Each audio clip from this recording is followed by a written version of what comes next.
This is The Ramsey Show. You can be intentional about your character. You can have money and a career.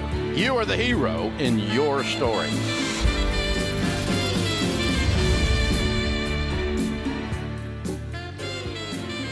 Live from the headquarters of Ramsey Solutions, broadcasting from the Dollar Car Rental Studios, it's The Ramsey Show, where debt is dumb, cash is king, and the paid-off home mortgage has taken the place of the BMW as the status symbol of choice.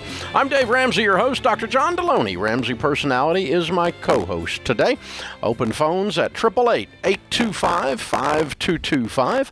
That's 888-825-5225. As we talk about your life, that's why Dr. John's here, and your money, that's why I'm here, and we'll probably both interrupt each other as we go along. It's kind of what we do here. Jamie is with us. Jamie is in Scranton, Pennsylvania. Hi, Jamie. Welcome to The Ramsey Show. Hi, Dave. How are you? Better than I deserve. What's up? Well, I wanted to ask you about a little bit of a shadow plan on buying my first home. I have enough cash to buy a cheap fixer-upper and pay cash without a mortgage, but the problem I have is I need a garage on site big enough to run a small business out of. And I can't afford a property with a big garage and a house. So I have to figure out if I'm better off buying the house, paying cash, or then financing putting a building up, or the other way around. Well, I guess it's if it's the same amount of money that you're going into debt either way, it's just whichever property you want to end up with, right? I guess, but being self-employed, it's very difficult to get a mortgage. I was kind of figuring that if I had a property and held the deed to it, it'd be easier to get a loan for the building. No. It'd be the exact same thing, because in both cases, if you're struggling to get a mortgage, you're going to be going to a local bank rather than a traditional mortgage company. So, Of course, the other option is to, buy a property to live in and rent your garage somewhere else. Well, the problem I have with that is I'm sick of renting, and I have a young son that I take care of every day. He comes to work with me now, and I'm realizing that in this post-COVID world we're going to live in, that they're going to cancel school for anytime somebody gets the sniffles. So I figure I'm better off being prepared to have him there every day with me. Right? You understand what I mean? I want to be able to work and live in the same property. So you're a single dad? No. His mother works full time, and I take him to work with me, so he doesn't have to go to daycare and stuff like that. So I'm a full time dad, part time business owner, I guess you would call me.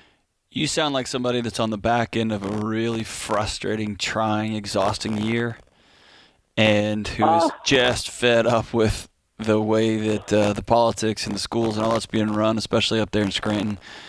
And I would suggest not going into a long-term debt, a 5, 10, 15, 20-year commitment financially over a current, just an exhaustion and a frustration right now. Yeah, I agree. I don't know when schools are going to normalize, but to project that they're never going to normalize is not accurate. Right. And I don't know exactly what's going to occur, but is the entire public school system in America going to be apt to shut down with sniffles from today forward? No. Is it in some places right now? Yes. Is it not in some places right now? Yes. We're in Middle Tennessee, and it's pretty well open, and they're not freaking out. They freak out more about tornadoes than they do COVID right now. Yeah. And so more likely to shut down for that. So that's to tell you that it has normalized here. I guess if you want to call the phrase, if normalized is a good word, I'm not sure it is a good word. But anyway, to Dr. John's point, Jamie, I agree. I would not build a life around this current circumstance. I wouldn't build a debt and a home purchase around this current circumstance. But it sounds to me like you just don't want to rent, and you're using this as a justification too. So I'm buying a house and renting a garage, and if kids got to go to work with you a couple times while you rent the garage, I'd just do that. And especially while this is a part-time business. Yeah. Yeah. Or, buy a house and have a small mortgage on it that's got a garage. I don't care. And you can get that at your local credit union or whatever. And if your wife has a full-time job and makes an income, and you have a part-time business that makes a profit that you pay taxes on properly, you are bankable for a loan in that case. If you're trying to make zero money on this garage and show that on your taxes because you're taking everything under the table, then you need to do your taxes properly and not take it all under the table, and that'll help you get the loan, by the way. But you're also supposed to be paying taxes on that money. Or you're really not making any money. You're not making a profit legitimately, in which case you're not bankable. So that's another thing. And, in which case you wouldn't need to be renting a garage either. Yeah, because then you want a garage for a cool hobby where you're building something or making something that you like, but you're not making money on it. Exactly. Alex is with us in Sioux Falls. Hey, Alex, welcome to the Ramsey Show. Hi, thank you. What's up? So I've kind of dug myself a pretty big hole, relationship-wise and financially. I'm about $55,000 in debt, not including my mortgage, with student loans, credit cards, and a home equity loan. And I'm kind of just stuck. I have, I think, maybe $100 to my name right now, and I couldn't even afford my medication that I need for depression last week, and it's just getting to the point where I'm lost. Are you working? Yeah, I make about $39,000 a year. I actually graduate college tomorrow. So Congratulations. Congrats, man. What's your degree in? Thank you. Collision repair. So I'll work on cars. I work for a family business. Your family? Yeah, my family. My grandpa started this business, and my dad owns it now, and eventually I plan to take over it. Very cool. So what's got you down relationally, man? You sound like things are heavy. I know you owe a lot of money, but what's got you down on the other side of that?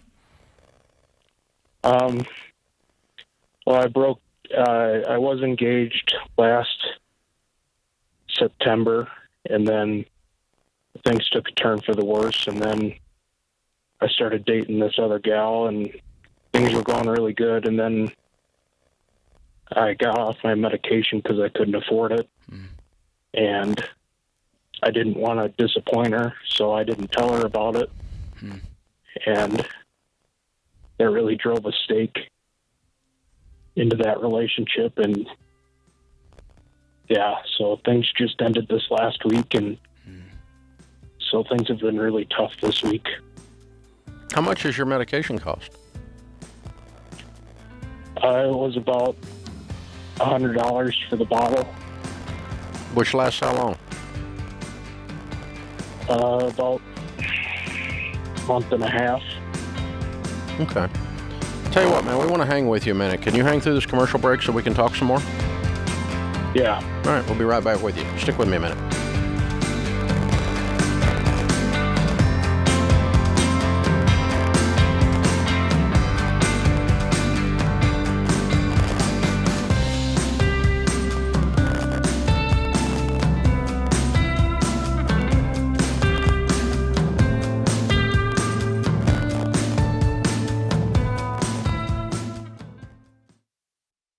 Hey folks, I got a great option to help you pay for your education. The Army National Guard. The Army National Guard believes you are the next greatest generation because you have proven that even in adversity, that you have what it takes to succeed. That's why they offer benefits like tuition assistance, career training, and a paycheck to help you avoid debt. No matter what your goals are, the Army National Guard can help you get there. Visit nationalguard.com to find out more.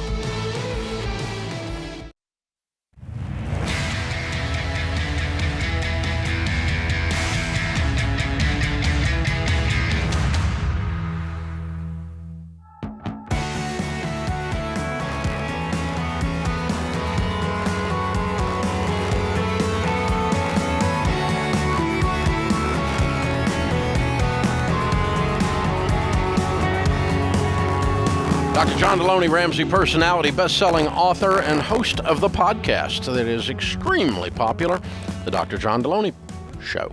So you can join him there. Be sure to jump in and do that. If you want to actually call him on that, you can do it at 844-693-3291, or you can email him at askjohn@RamseySolutions.com. We're coming back to Alex in Sioux Falls.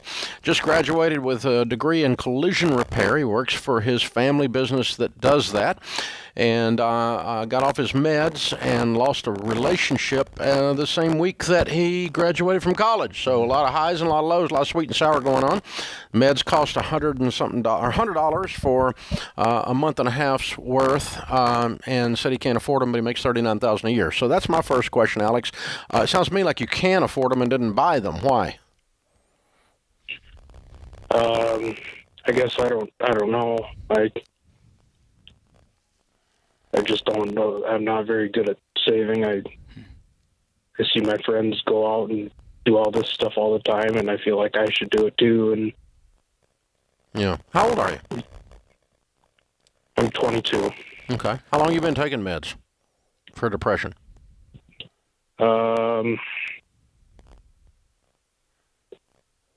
Right since I was a sophomore in high school, so right around 8 years. Got it. Okay. And you know, one of the cornerstone lies of depression is that this is always going to be this way. Right? That's what that blanket feels like, that weight. It's always going to be like this. And one of the cornerstones of depression is taking a small step, of healing from depression is another small step and another small step. Getting people in your life and taking that other small step, and suddenly the sun starts to come out, right? Yeah. But it feels real dark and heavy right now, huh? Yeah. I'm sorry, man. So something about you prioritizing Alex enough to buy the medication that you need, to get the counseling and relational help that you need. Do you think Alex is worth taking care of?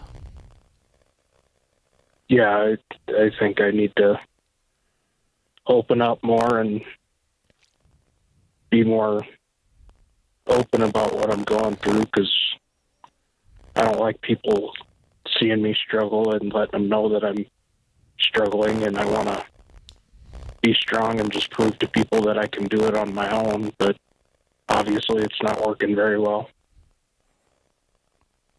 You're not alone in that, my friend. I'm having that same conversation right now. I'm still learning, still growing. My friends that are my age are still learning, still growing. That's a powerful lesson you can learn at your age. Is to let people in, let them know that you're struggling, and you want them to help meet your needs in some ways, and y'all going to work on something together. All right. How I'm interested in how successful you've been at completing this degree. Something made you able to, cast a long vision like that and then go do all of the steps to walk out the door this week with that degree in your hand. What was it that allowed you to do that? Because that sounds like something you could attach to me. Yeah, well, I started out going to school for business, and that was for my first 2 years out of high school. And I was sitting in a business class one morning, and I just asked myself, why am I doing this? I like to work with my hands. I don't want to sit behind a desk the rest of my life, and it's been... So how long was collision school? How long was collision school? 2 years. So what enabled you to complete a 2-year field of study successfully, touchdown, spike the ball, do the touchdown dance? What enables you to do that? Because I'd like to attach that to you taking your meds. I got a scholarship that... No, Alex. I'm talking about what inside of you. Yeah, you went to class every day and crushed it. You did something. You crushed this thing, man. I don't know. I like working with my hands. Was somebody up in your grill telling you had to do it? My family. The family business paid half of the money, so I didn't want to disappoint them by dropping out of it and not completing the degree. And okay, that's what I'm after. So what if we said I don't want to? What if we said I don't want to disappoint them by not taking my meds?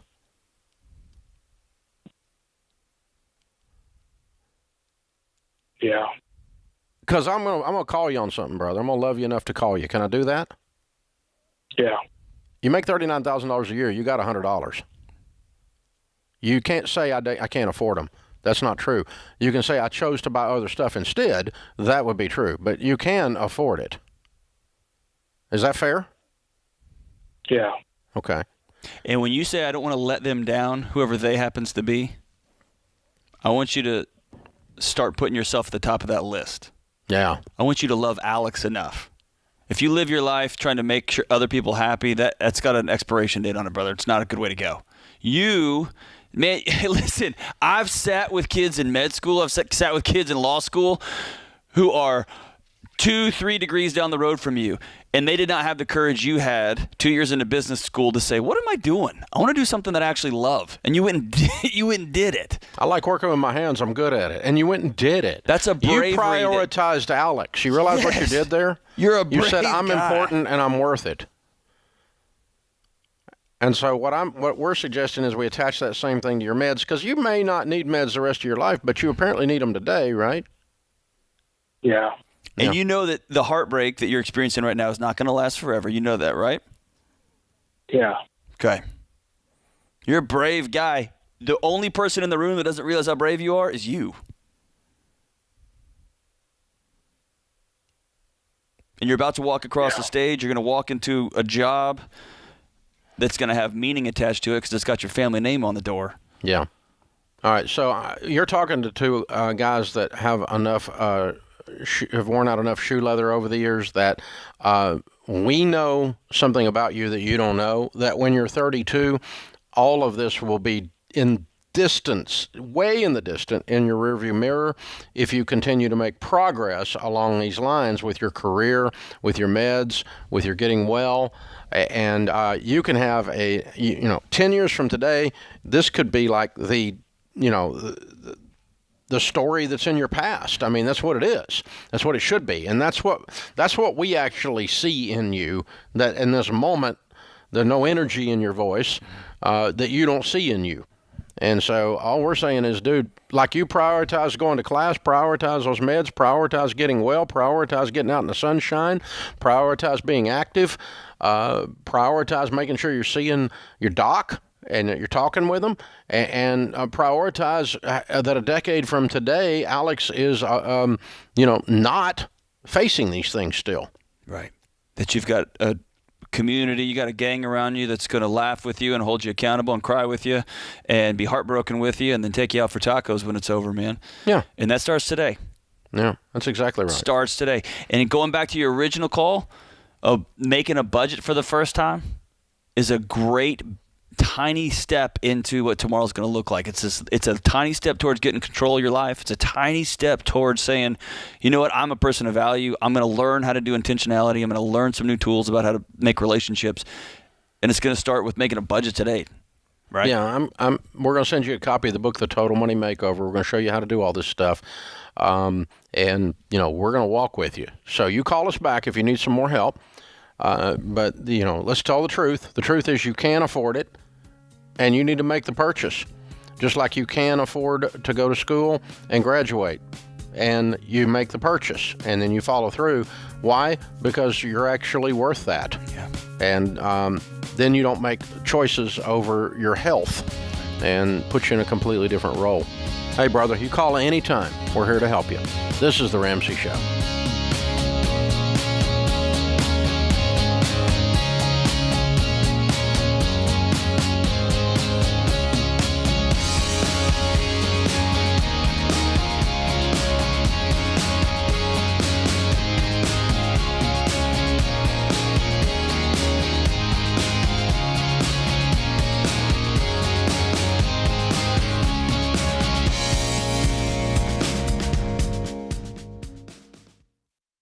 We were drawn to Christian Healthcare Ministries because we both had young families and we wanted to have more children.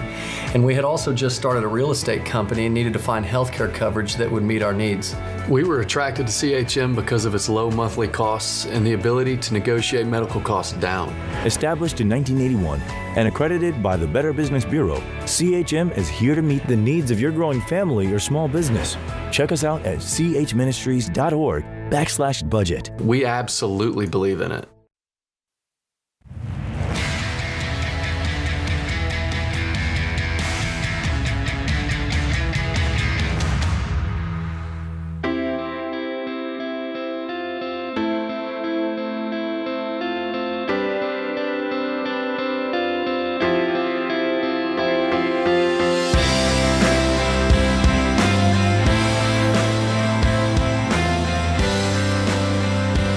Dr. John Deloney, Ramsey Personality, is my co-host today.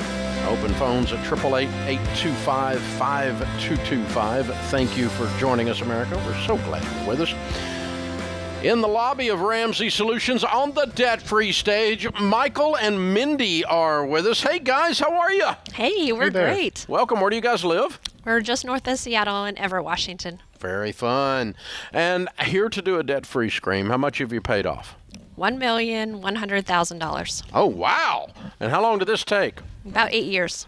Goodness gracious. And your range of income during that time? Started at about 150 and went to 350-ish, depending on the year. Goodness gracious. What do y'all do for a living? I sell real estate, and I'm a high school English teacher. Awesomeness. Okay. Wow. What in the world? What kind of did you pay off your house? yeah, we paid off our home as well as 4 rental properties. Wow! Whoa. Looking at weird people. Woohoo! Congratulations. And we met at the break, so you're in real estate ELP, right? Yep. You're one of our endorsed local providers. Excellent! I love it. Well done, well done, well done. Congratulations. So what in the world put you on this journey 8 years ago? Well, we tried some other methods. We learned about leveraged investing, so buying real estate and getting mortgages and things of that nature, which was all well and good until, well, they had a problem. Mm-hmm. And we had one particular property, we call it the Pasco Fiasco. And we ended up in about $60,000 of debt after 2 floods, and somebody set it on fire. Oh my gosh! And at that point, when the bank wouldn't loan us any money anymore, we decided we needed to try something different. Our insurance person actually said, listen, before you call us about this property again, please make sure that no walls are standing. Don't call us again other than that. You could almost feel him winking at you through the phone, right? That's right. That's right. He says, don't say I said this. If it's on fire, throw gas. Yes. Oh my gosh. Wow. But you pushed through 8 years. Yep. Long Man. time. Yeah. I think we found you shortly after that and went through the financial peace program, and it was like, oh, okay, we got to get serious about this. We got to dig out of this hole. Okay. Whoopsie-doo. So it was really. So you sold that property, I assume. Oh yeah. Oh, It was yeah. Oh, and yeah. that was the relief, right? There was this Yeah. huge relief when that one went. Absolutely. Okay. And that got rid of a bunch of the debt? How much of the debt was that? That None. wasn't very much of the debt at all. That was only about $100,000. Oh, okay. That's the only one we sold, and we had enough income. We could have sold them off and whatever to do it faster, but we had enough income and ability, and we wanted to have the rentals long term.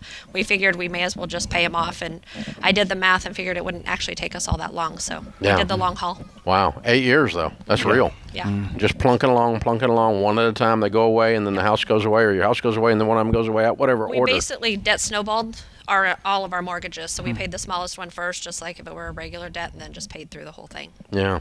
So what was it like navigating this journey, making the income you were making, yet not living the life that you would think somebody making, $250,000 should be living? For us, it's pretty normal. We're not big, extravagant people. Okay. We don't need a ton of stuff. I mean, we have a lot of kids, so we had a lot of kid expenses. But other than that, I mean, we're okay to live on just the regular stuff. And 4 homes. Yeah. And for us, it's more long-term planning and just kind of paying stuff off and putting ourselves in a place to be able to have a ton of fun in retirement and live like no one else. Wow. So what do you think? I mean, this is obviously a huge number, 1.1 million. We don't usually get that. I know. But it's also 8 years. Yep. So it's quite a slog. Mm-hmm. So what is the difference in that and just knocking off some credit card debt in 1 year or something? There's a lot of difference emotionally and everything else, but what do you think the secret was that enabled you to stay with it that long and plow through a number that big? I think that part of it is it became a lifestyle, right? There's a part at the beginning where it's like, this is hard. This is really hard because it's new. It's a new kind of way of doing things. We got to be serious about this. And now it's kind of just the way we do things, and it's just the way we expect it to be. And hopefully we're giving that to our kids to say, this is how you handle money. This is the expectation going forward. Yeah. Wow. And we took a little bit, once we paid, because we borrowed, when we had those issues and we took out that 60 grand, we borrowed against our car that had been paid off. We took out a personal loan. We had borrowed from friends. I had my mom go to the bank and borrow money for me so I could pay her back because they wouldn't loan me any more money. So we were really serious during that first time. I was putting stuff back at the grocery store, doing all the really hard stuff. Right. After we paid off all the non-mortgage debt, at that point we got a little bit looser. We would start to go on vacations and do things like that. So we could have done it faster, but we didn't want to kill ourselves, and so we gave ourselves a little bit of freedom and had some fun in the meantime. So. Well, you're supposed to at this stage. Rewards. This baby step is not intense. This baby step is intentionality. Yeah. Right. And so you're supposed to have a rhythm to it. And so very well done, you guys. How does it feel to own that much stuff completely debt-free? It feels good. Feels real good. It's not bad, Dave. It's not bad at all. But we bought our first one, our first investment cash. All right. And so That feels really good, We were doesn't it? super excited about that. And, they rented it out, and we're going to get our first check in like a month. So we're super excited. It feels way better. Wished I had done that The in the way beginning. it should be, right? Yeah, The- these things cash flow when they don't have debt on them. Right? Yeah. They make money. It's nice. I got a bunch of them. I love it. Yeah. Awesome. And then you can buy another one with all that money and another one with all that money. It's just, it snowballs in the right direction then. Yep. So well done, you guys. So very proud of you. Who were your biggest cheerleaders? Probably each other, Yeah. honestly. So you weren't telling a lot of people this then. It's a big, long run. Not a ton. There's not a lot of people that can relate when you're at a certain level, and things of that nature. So we mostly just kind of talked about it. We did our monthly meetings and things of that with our budgets and everything else under the sun, and just kind of kept going. And I'd say early on it was you. You were the cheerleader, right? You were, speaking into that because we were listening and doing the program. So we really appreciate all the things that you were helped with. We're so proud of you guys. You're heroes, man. You did it. Thank you. So well done. So very well done. Well, congratulations. And you brought the kiddos with you. What are their names and ages? So we have Christopher, who's 17. Caleb and Macy are 15. Maya is 8, and Ari is 7. All right. Very cool. Very cool. We got a whole choir out here. I love it. It's great, too. They look awesome. All right. Very fun. All right, Michael and Mindy, $1.1 million paid off in 8 years. We got a copy of Legacy Journey for you because that's definitely what the phase you're in is leaving a legacy, and an extra copy of Total Money Makeover for you to give away and pay it forward. So thank you guys for making the trip all the way. We're so proud of you and so honored to endorse you as ELPs as well. Thank you. So thank you guys so much. Michael and Mindy, $1.1 million paid off in 8 years, 150 to 350 income. Count it down. Let's hear a debt-free scream. 3, 2, 1. We're debt-free!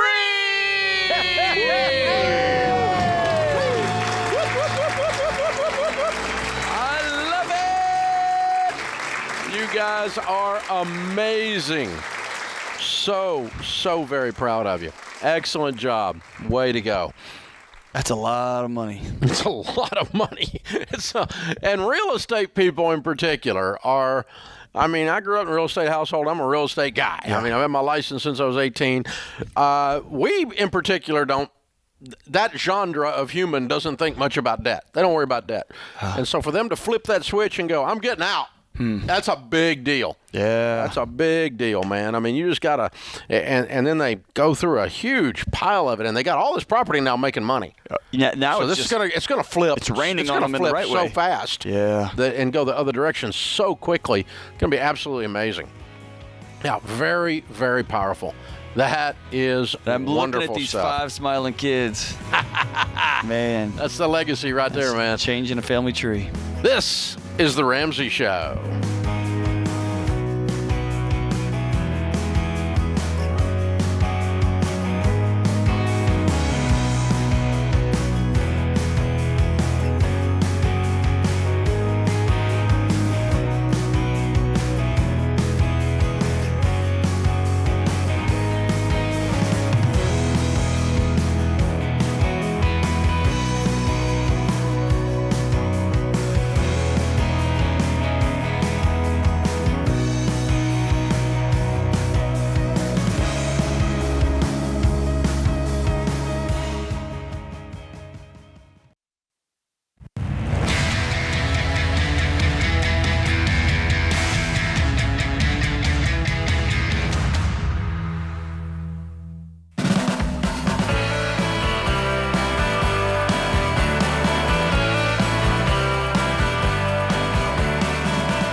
Thank you for joining us, America. We're so glad you're with us. Dr. John Deloney, Ramsey Personality, is my co-host today.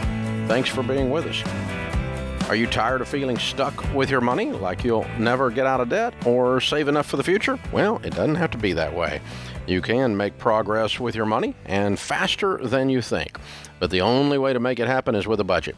That's why you need a Ramsey Plus membership. You get access to the premium version of our Every Dollar budgeting app, as well as Financial Peace University. You plan out every dollar you'll need to spend or save before the month begins, and you connect your budget to your bank so you never miss a transaction. Custom budget reports. This thing is the best budgeting app on the planet, and it's all part of Ramsey Plus. And when you budget, you get intentional with your money, you will make progress really fast. And you can start budgeting for free today.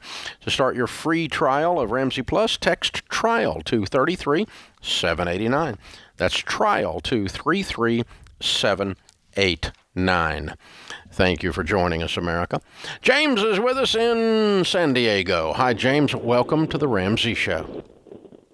Hi, Dave and Dr. D. How are you guys? Great, man. What's up? Hey, I had a question for you. I'm currently work in agriculture, and I'm a manager for one of the large farms in our area. And about 5 years ago, I started a business on the side, and it's become pretty successful. And my question is I'm looking at having a profit in my business around $200,000 at the end of the year. And I'm wondering what to do with that money and that's after retained earnings of around $200,000. And so, I'm trying to figure out what to do with the money if I should. I had three options come to mind. And, one of those would be, to pay off my house or use it to pay off my house. Another would be to, open a SEP IRA. And then the last one would be maybe put in an account to save to purchase farm ground. Mm-hmm. So I just want to get your thoughts on that. Okay. Well, before I purchase farm ground, I'd pay off my house, and I'm assuming you're debt-free other than your home? I'm debt-free other than the home and the business and personally. Other than a home and a business. What do you owe on the business? I don't owe anything on the business. The business is debt-free as well. Oh, okay. I misunderstood the way you phrased that. Okay. And, all right, so you're 100% debt-free, not counting your mortgage. Good. And you have other savings, I assume. Yes. The business currently has around $200,000 in retained earnings. Yeah. And do you have a personal fund. emergency fund of 3 to 6 months of expenses? Yes. Good. Okay, that's what we call baby step 3. You're out of debt and you have your emergency fund. Then the next thing you would do is make sure you're putting 15% of your household income away for retirement, so that might involve the SEP. The next thing is kids' college. That's baby step 5. I'd begin to work on that if that applies in this situation. And then baby step 6 is pay off your house. So that's going to lead us pretty quickly to paying off your house. What do you owe on your home? A little bit under $300,000. Okay. So you would pay it off how if you had $200 coming out of the business? Well, I mean, it would just chunk down on it. I wouldn't be able to pay it off completely. You could if you pulled 100 out of retained. You could if you pulled 100 out of retained earnings. Well, because of being in agriculture, I don't get paid very. I get paid very sporadically, so there's a lot of times I have to cash flow out of that $200,000. Maybe $100,000 a month at times, and then sometimes less than that, But that's only 2 months then. Sometimes.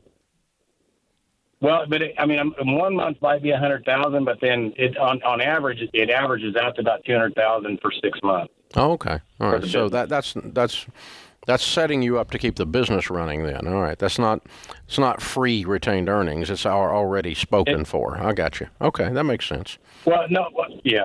Well, it's above what I don't have to touch it most of the time because of what's coming in, but if it was catastrophic, something I got, something happened and I lost, that it would be a kind of an emergency fund for the business. I don't normally touch it. Okay. Well, I'm moving towards paying off the house as fast as I possibly can. So if you chunk it on the house, then we need to find that other 100 pretty quick and get that house finished off. That's my only goal here. But yeah, that's the answer. Is I'm going to pay it right down the line on that. That would be the game plan. So Dave, talk to me about what's retained earnings. Savings account in business. Oh, okay. And so he's using it for an emergency fund in his case. But obviously it's, it's more than just a rainy day fund. And for business, you can use it for expanding. You could use it for buying another business or buying a piece of equipment. You could use it for covering a cash flow drain, which is what he's worried about. He's worried about a situation where he continues to have to write checks but doesn't have the money to do it, and he has to have some money to do that or he go in debt. Is there a tax break or something for calling it Nope. retained earnings versus savings? Nope. Or it's just a fancy way of saying savings account? No, I get taxed every year on it. Okay. Whatever I add to my business savings account, the IRS considers it personal money. Okay. And I get to pay taxes on it, so it is reduced by a tax amount every year. Yeah, it's no fun at all. Yeah, that's the part where they love small businesses, and we always laugh.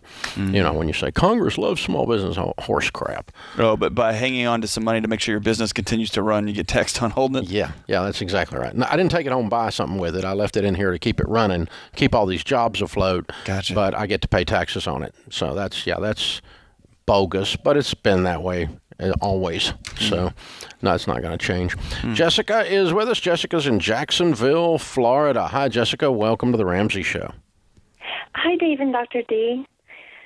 My question is, I've been feeling kind of lost after separation from husband, and I'm back in my hometown, and I just feel lost. Separation from husband. Are you divorced?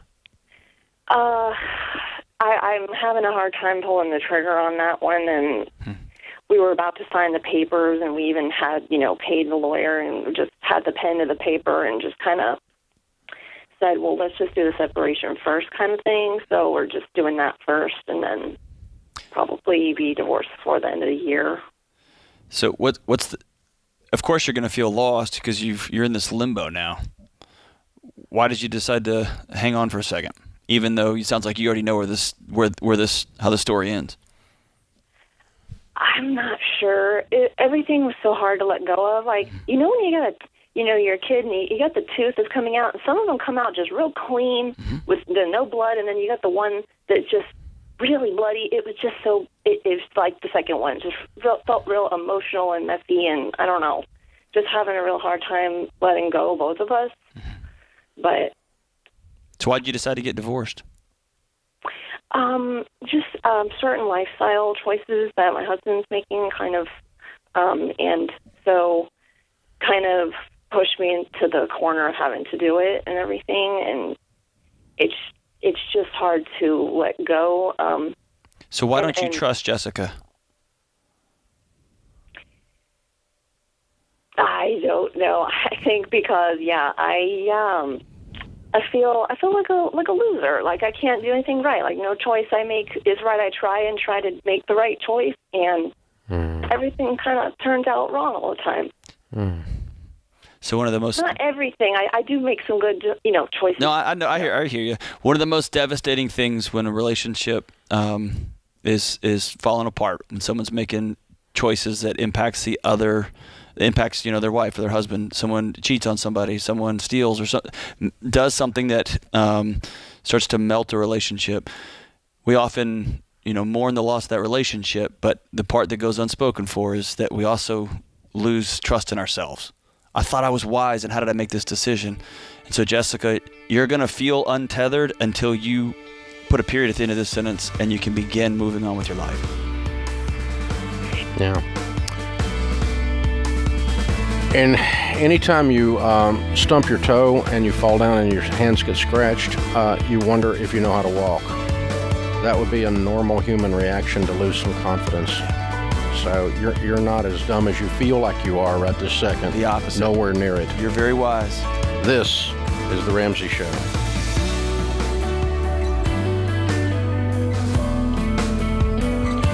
Did you know you can listen to The Ramsey Show on your smart speaker? Just tell Alexa, Google Assistant, or Siri to play The Ramsey Show podcast. Check out all Ramsey Network shows on your smart speaker today.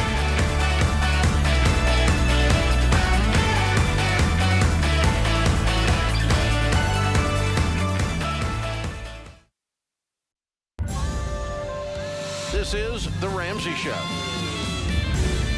You can be intentional about your character. You can have money and a career. You are the hero in your story.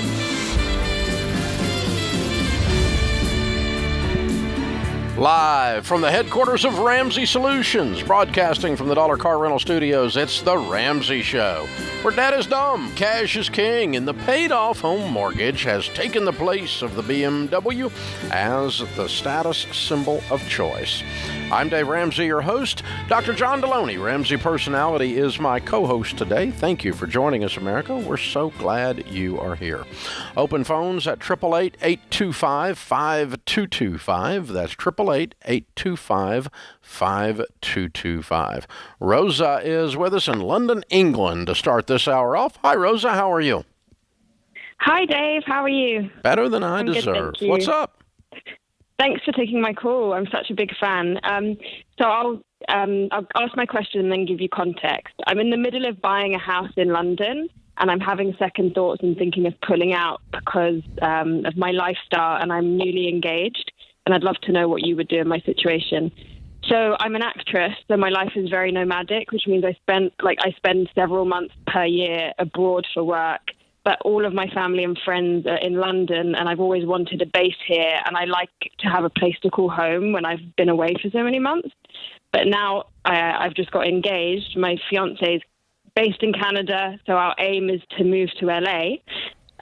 So would you still purchase a small property in London in my situation? And also, even if I am based in LA, I'll probably end up working in London a lot anyway.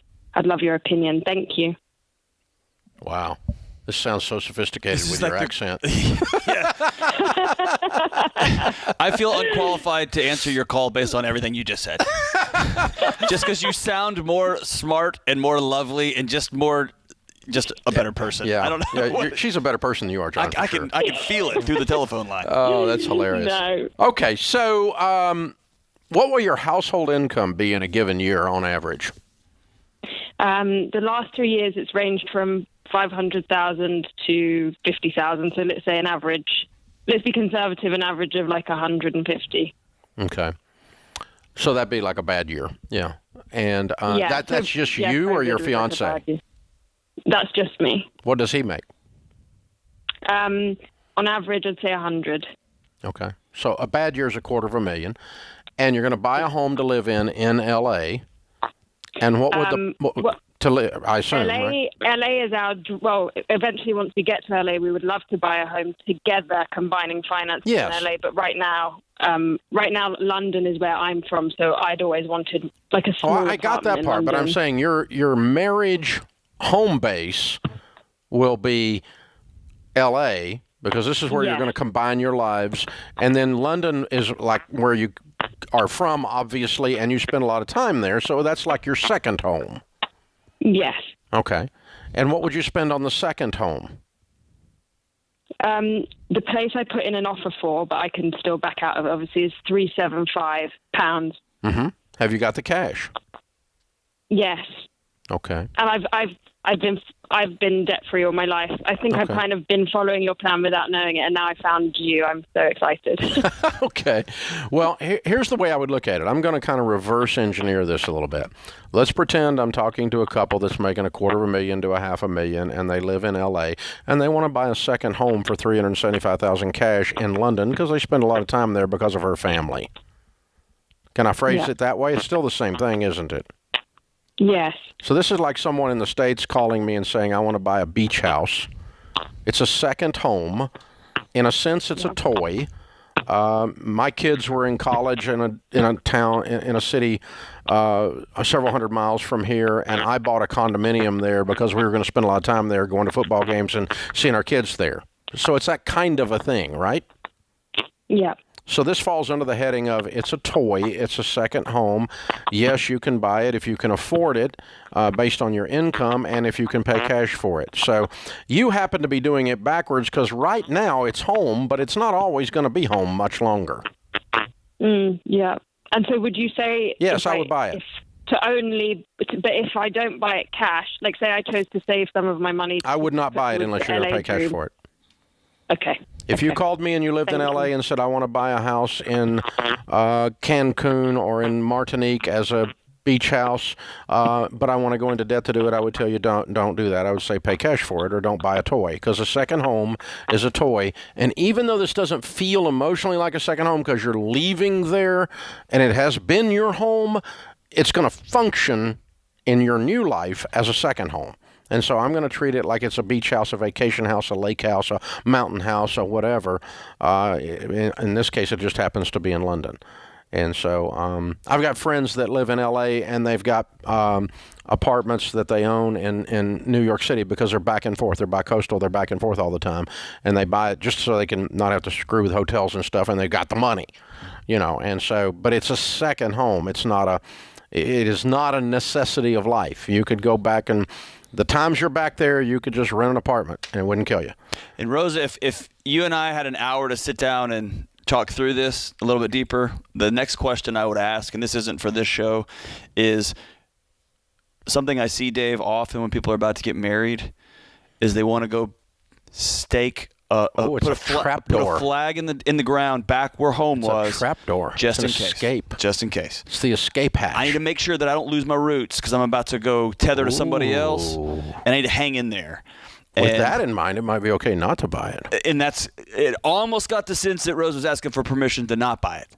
And okay. Do I not need it? But either way, know that going into marriage, it's a safety valve. You are joining forces with somebody. Okay, all right. And not having this the little... The purpose of this is just to come back and visit. I'm going to take my money and put it back over here to buy a house. That happens a lot, right? I'm going to invest in this small little business back in my hometown or with my old high school buddy or whatever the thing happens to be when people are about to get married.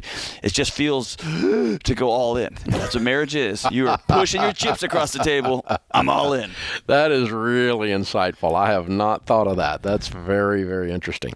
Did not hear that in her voice at all, but that's a possibility because the way she did offer up 3 or 4 times not to do it, and I don't want to pay cash, and I want it's gonna be my money for my little thing because then we're gonna get married and move to LA. And I get that, I get it. It's like so hard. Keeping the old bachelor pad. That's exactly. I'm just gonna keep paying rent on this old place and. Wow. Oh, very cool. But you can. Man, there's so many tethers when you're about to get married, Dave. Right? There's so many. Well, and that's there's so much going on. I mean, you got Canada, UK, and LA all mixed together. And a transient job, right? Where you're moving everywhere. Where you're already gypsified. Inhabiting other people for a living, right? What a fun life. That's what an actor does, right? Yeah. Just an incredible life. Inviting other people into your body. That's what it is, man. You have to become somebody else. It's the zombie body snatcher. So great, That's interesting.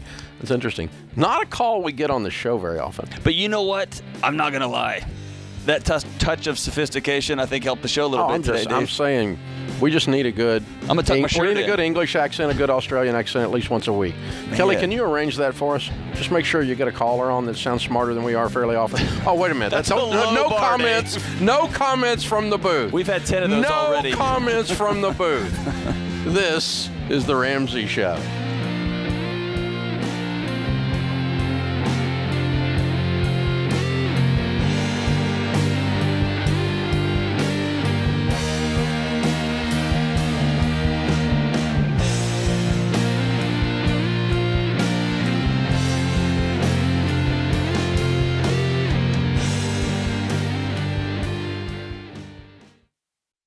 Stop paying your overpriced wireless provider and switch to Pure Talk.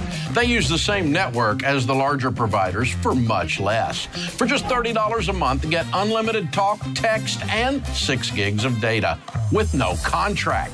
The average family saves over $70 a month by switching to Pure Talk. Just go to puretalk.com and enter the promo code Ramsey to save 50% off your first month. Pure Talk, simply smarter wireless.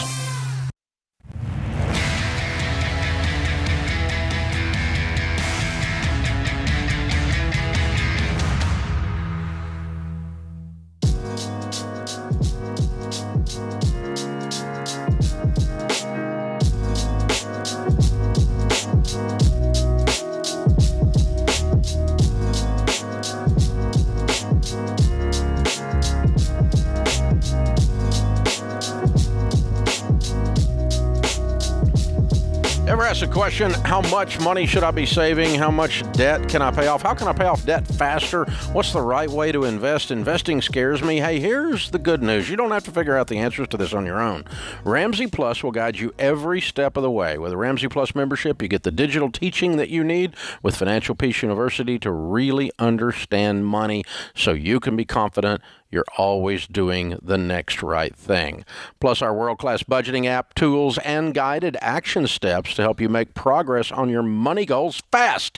It means no more debt, cash in the bank for emergencies, and a real plan for your future. Ramsey Plus helps you get small, consistent wins every day that lead to big results and lifelong habits.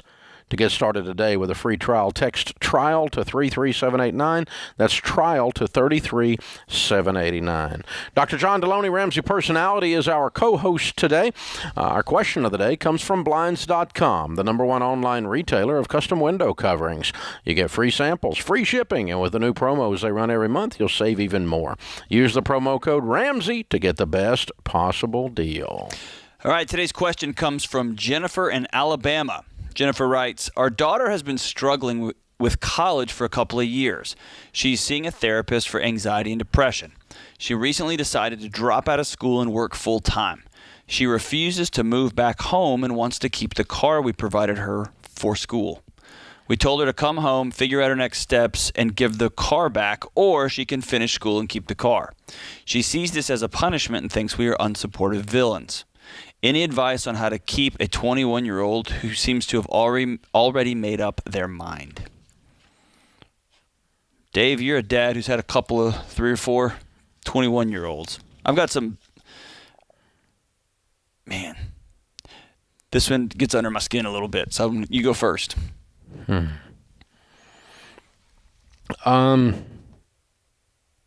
don't think, Jennifer, that you're involved enough in her situation emotionally to meet out this boundary. It sounds like you don't believe that she has anxiety and depression and she's just screwing around, and so you're going to punish her for screwing around. That's the way this sounds to me. So if you're acting on that, then that's okay. If she really has anxiety and depression and you really believe she does, then you're completely out of line. Give her the car. Help her. She's trying to find her way through a real tough mental situation. And, you know, but I think you guys are pretty detached from her emotionally is what it feels like. Yeah, the note I wrote is this is a relationship issue right now. Yeah. And you're trying to flex on a 21-year-old who's struggling.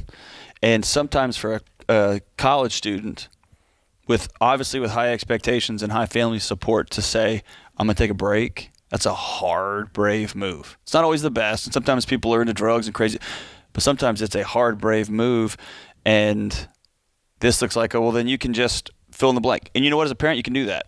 That's your car. You can do that. And I've seen But your question was how to help her. That's right. The question was not, what should I take her car away? The question was, how do I help her? That's right. And if this is my kid, I'm going to get on the next bus or get in my car, and we're going to go have a meal together. And say, I'm something here tells me this is a long time coming, and there's a deeply fractured relationship. It's just hard to hit somebody in the back of the head unless you got your arm around their shoulder. You know, and it feels like that you're trying to punch from over here, not from your arm around the shoulder. Yeah. And when somebody's struggling and they say, "Hey, I need to take a step back," and your first response is, "Then you need to do what I say." That's hard. Yeah, it's hard. And at the same time, I want to be clear: this is your car. Come get it, but it may cost you your daughter. Right? Yeah. Your question was not what your rights are. Your question was, how can I help guide a 21-year-old who's already made up their mind? Right. I think I'm going to do I'm reading a lot between the lines. It's hard to know in this situation, but I'm reading a lot between the lines that your emotional connectivity and relationship with her is not deep enough she's not listening to you. Mm-hmm. And that tells me you don't have enough connectivity for her. You're not persuading anymore. You're just hitting with a bat. You're not even a safe enough place to come home when she's falling apart. Right? She's got to go find somewhere else. We talk a lot about boomerang kids who can't wait to run back to mom and dad. And, and there's a whole industry about teaching mom and dad how to draw boundaries. But kids think that mom and dad are safe in that situation. Your kid's struggling, and you are not a place that she can even be around. Now, she wants to keep your car, fair enough. You're not a place that she can go, and that's where, the car doesn't matter. No. That's what I think. The advice on how to help guide her is spend more time with her. Right. And this looks like help guide sounds like... And listen more and talk less. How do I flex more? Yeah. How do I listen more and talk less? And gain the emotional proximity, earn the right to persuade and guide. And that's creating a safe place. You've lost this right. That's what we're both seeing. Yeah. She's lost the right to persuade. Yeah. That's what it amounts to. Through something. We don't know what. And my guess is this is a long time coming. Could be the kid. Yeah, it could be the kid. But somehow you lost the right to persuade. So keep the car, don't keep the car. I don't give a rip about the car. But get in your car and go sit down and meet your daughter. If it's not an expensive car, just give it to her. I wouldn't give her any more money until we've got these things repaired. She's a 21-year-old making a 21-year-old grown-up decision. So she can go make her 21-year-old life. Yeah, I'll go along with that. And I'm not going to support things that I can't speak into. So if you're going to wall me out for whatever reason, my fault or your fault, then I'm not going to throw money over the wall. Right. That's not that's enabling on a steroids. But if you throw the car into the mix and then use that as a leverage to just start to rebuild a higher quality relationship to persuade, that's your only help. I think as a dad of kids, having grown kids is the most difficult version of raising kids. Oh, man. Because you no longer get to tell them what to do. No. You have to persuade them. And so I have to sit with my son who's getting ready to turn 30 and talk him into stuff like I have to talk you into stuff. I can't just make you do stuff. Well, I can as your boss, but then it's the same thing. It's a temporary thing. So I have to persuade adults in my life to do things that are even for their own good, whether they're my kids as adults or other people's kids as adults. And so you just cannot, and it was just easier when I said you have to do that because I said so. I read a line the other day, Dave, that I'm still processing, and when I hear a line like this, I'll sit on it for a while. But here was the line. I want to be the kind of father that when something happens to my child, he doesn't think, oh crap, we can't tell dad. We can't let dad find out. I want to be the kind of dad that when something happens to my kid, he says, oh crap, we better find dad. We better call dad. And not that means that we're not going to hold people accountable, but I want to be, the sentiment behind this is I want to be a safe enough place that my kid trusts me that when things get sideways, I'm going to walk alongside him.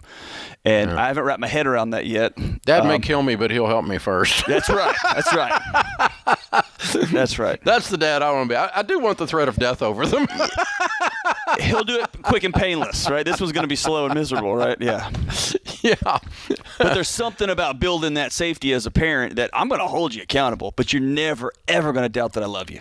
Yeah. And that's a hard balance, right? Yeah, that's exactly right. And I think it's even harder the older they get. Yeah.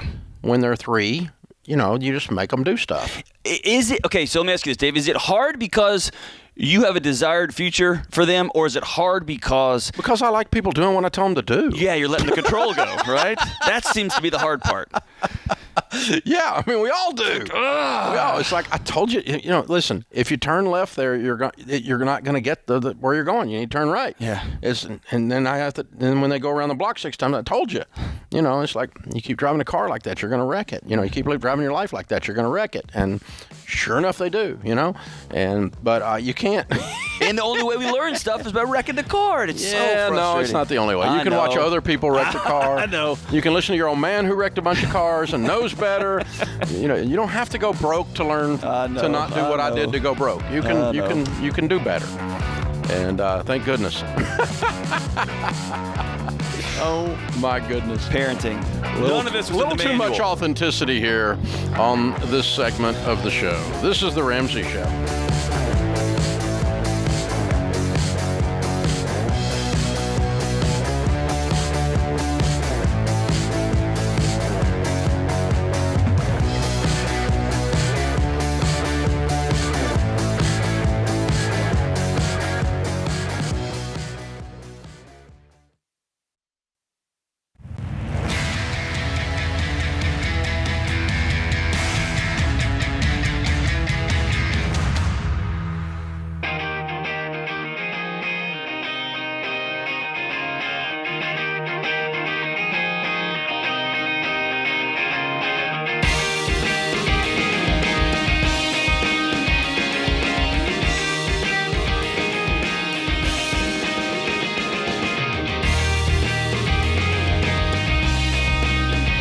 In the lobby of Ramsey Solutions on the debt-free stage, Daniel and Sarah are with us. Hey, guys, how are you? Hi, we're good. How are you? Wonderful. Welcome, welcome. Good to have you. So where do you guys live?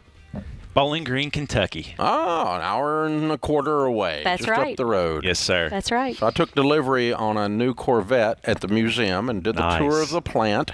And a week later, the museum caved in. So did you get to come back and see our sinkholes? I saw the sinkhole right before it happened. I was standing over the top of it, and a week later, I was like, I could have been in that hole. Yeah, they've put it all back. It's supposed to be beautiful. I haven't been back up since they did it. It is. It's gorgeous. For those of you that don't know, the Corvette plant is in Bowling Green, Kentucky, and the Corvette Museum is in Bowling Green, Kentucky. And I don't know, what was that, 5-6 years ago, I guess? I think so. A sinkhole swallowed up half of the museum. All these vintage vets are in this hole. For those of you not watching on YouTube, Dave has a tear in his eye just talking Yes, about it. definitely. I'm completely sidetracked here. These poor people came to do a debt-free screening. I'm talking about. So how much debt have you guys paid off? We paid off $101,240. I like it. And how long did this take? 12 months. Wow. And your range of income during that time? About 144 to about 180. That's a nice jump in 12 months. And what kind of debt was the 101? We had some cell phones, HVAC unit, student loans, a Jeep lease, which I didn't know it was leased at first. And then I had bought a small house the day after our first date. And we had a foundation repair. Okay. So what was the big one? The small house after our first date? Yeah, the biggest was... Such a great line. I bought a small house right after our first date. Again, for those of you who aren't watching, there's a story here. I'm just saying. When she said Jeep lease, you looked at him as though I still might kill him, and then you mentioned the small house you bought, right? Well, I really didn't know that we were going to get married, and so I was looking for a place for myself to live. So I purchased a really small house. I was going to be able to walk to work. I was going to get a small dog. I was going to eat Thai food every day. I just had this whole plan. I have a Corolla. I'm happy with it. Then she married a big guy. Yeah. He can't fit in it. So. He carries the Corolla. Yes. So fun, y'all. So what was the big number out of the 101? The small house was about $48,000. Okay. And then you Jeep, paid it off, or did you sell it? We sold it. Okay. All right. Good. That helped you move it that much in a year. Well, yeah, that 48 came off, of course, immediately. But the money that we got from the sale of the house was basically my down payment back. And during the middle of our debt snowball, we learned that we had a foundation repair, and so that was about $30,000 extra. Oh. So we, selling Is the that house in the 101 or in addition? No, that was an addition because that wasn't okay. a debt. We just cash flowed that. So, okay. Wow. Yeah, it was a. Yeah, this is a test. Yes. Right in the middle of it, you have Right in the to middle. not lose your mind. Yes. Yeah. Way to go, guys. Okay, so how long you been married? About a year and a half. Yep. Okay, so not long into the marriage. You No. said we're going to clean this all up. Yes. You put it all in a pile. Both of you brought your stuff in, put it in the middle of the kitchen table, and said, "Oh crap!" And tell me the story. What happened?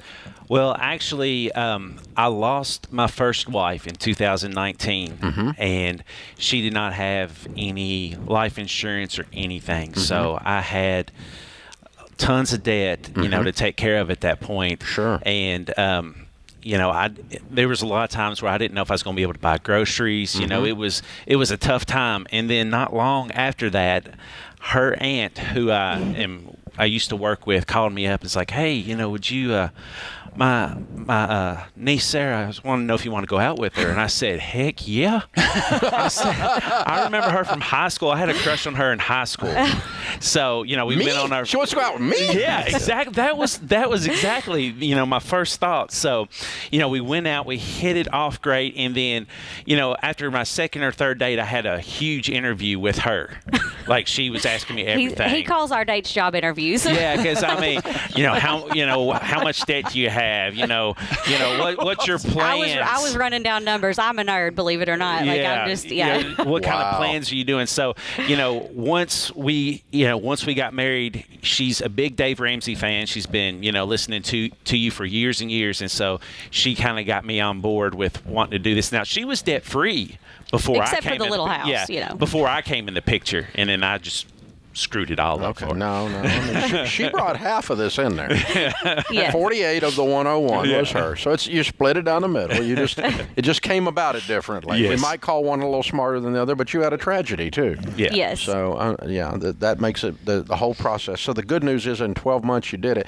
So how does your income go up $40,000 in 1 year? I had a child when I was 20, and so being a young mom, work is not anything I'm scared of. So I picked up a second job, and the company that I work for was offering some bonus money and some incentives to go help at a hospital in Pennsylvania. So I took as many of those assignments as I could get, even spent the entire Christmas holiday working in Pennsylvania in a hospital, and that really put us over the finish line. And then also he sold everything, that even stuff that was nailed down. Like I got home from work one day and he said, did you notice that everything's off the walls? I was like, because I just don't care about things like that.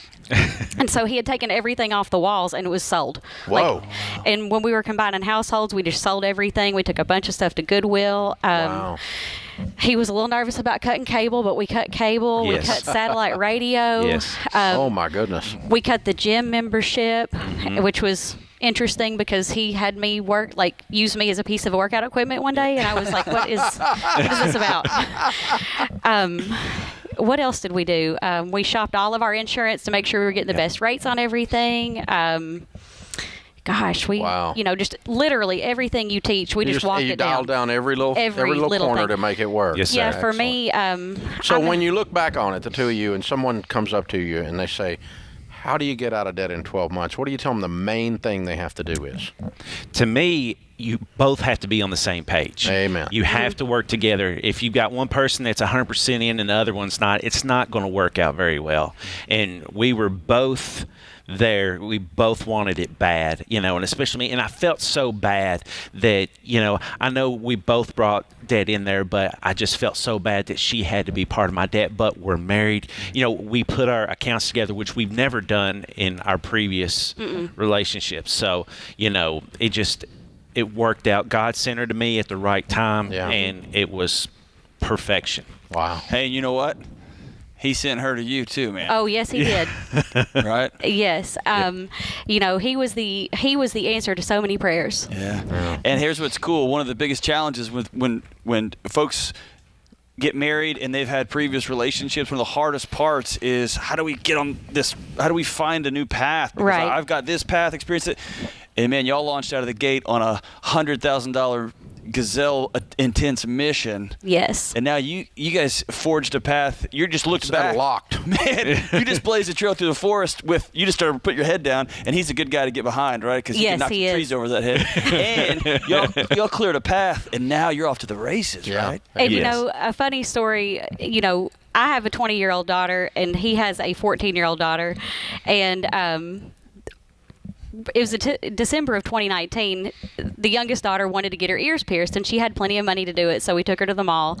And when we get to the mall, she starts crying. She wants Daddy to pay for it, and she's got her own money. So I said, no, you've got your own money. You can pay for this. Then she tries to negotiate. Well, I'll pay you back later, or can you pay half of it, and I'll pay half of it. And so the crying went on and on and on.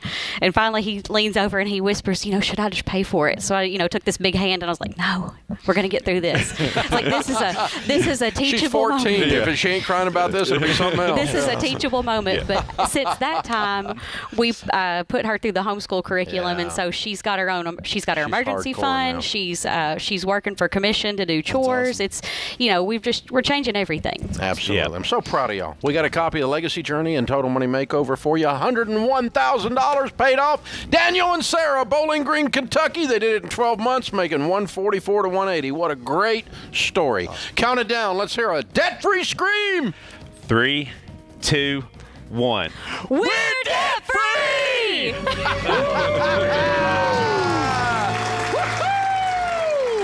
This is how you do it, baby. Touchdown. How fun. How so fun. Cool. What a great love story. This is The Ramsey Show.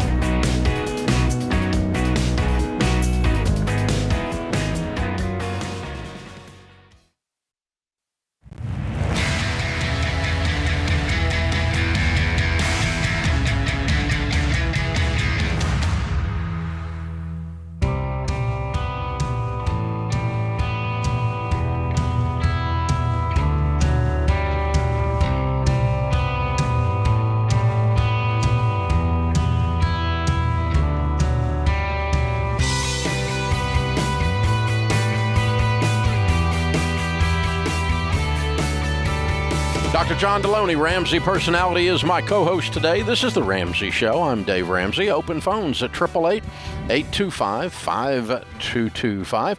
Jessica is in Lancaster, Pennsylvania. Hi, Jessica. How are you? I'm doing great, Dave. Thank you for taking my call. It's an honor to speak to you. You too. What's up? So I have a question about some inheritance that I received when my dad passed away. My sister was purposefully written out of the will. Oh. And I have always wanted to, I think it's the right thing to share something with her, but I don't agree with the way she's financially lived her life and the decisions she's made. So I do not want to give her cash. The decision I made was to have some money set aside for wedding whenever she gets married and to make a one-time principal payment on her student loan that she's been carrying. And she now thinks it's a waste for me to make that payment. And she thinks you'll agree with her, which I know you won't. Why was she cut out of the will?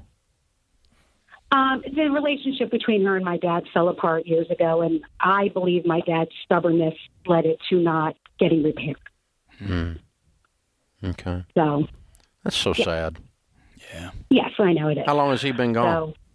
So, 5 years. How old are you and how old is she?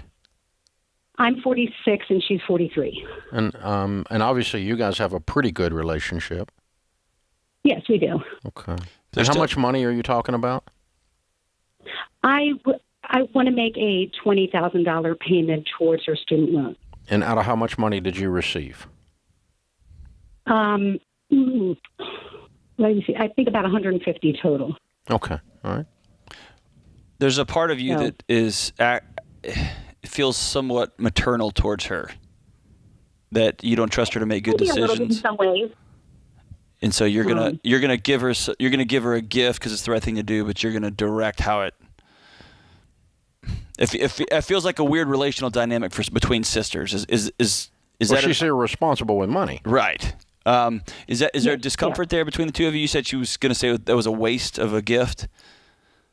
Well, yes, because the direction she's going is she's not doing anything to pay it off with any urgency. She's just riding it out until it gets to 25 years, thinking the balance will be forgiven because of an income-based repayment plan. And what I'm offering to give her and what she would pay over the next 13 years till that happens would not total the total balance of the loan. Okay. Well, there's a lot of things going on here. First, let's just talk about the public service student loan forgiveness program.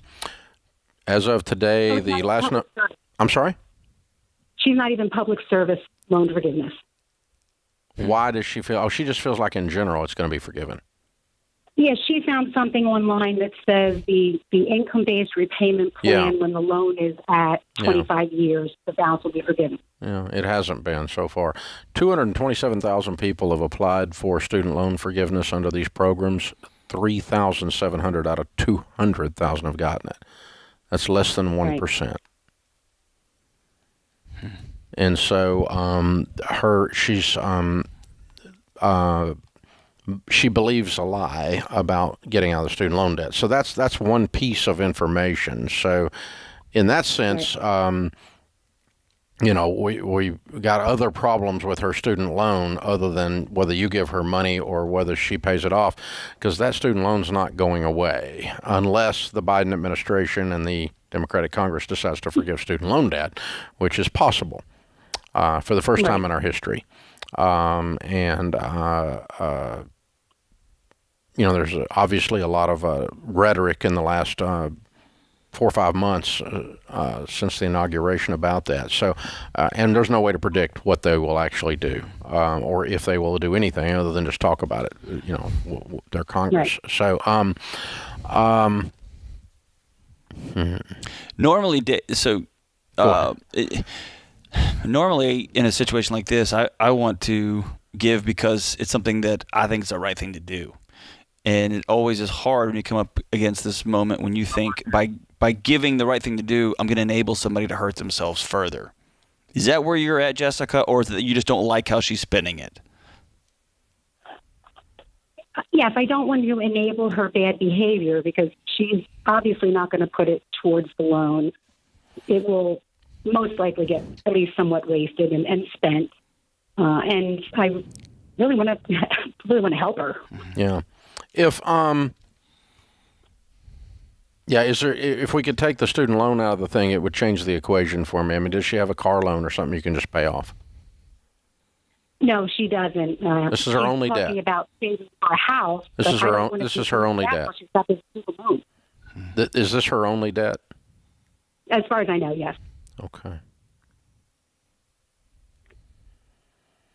And the interesting thing is you all have talked about it to where the language has changed to where now she feels entitled to it. I like entitled to tell you what to do with the money you're giving her. That was interesting part of the thing too. Yeah.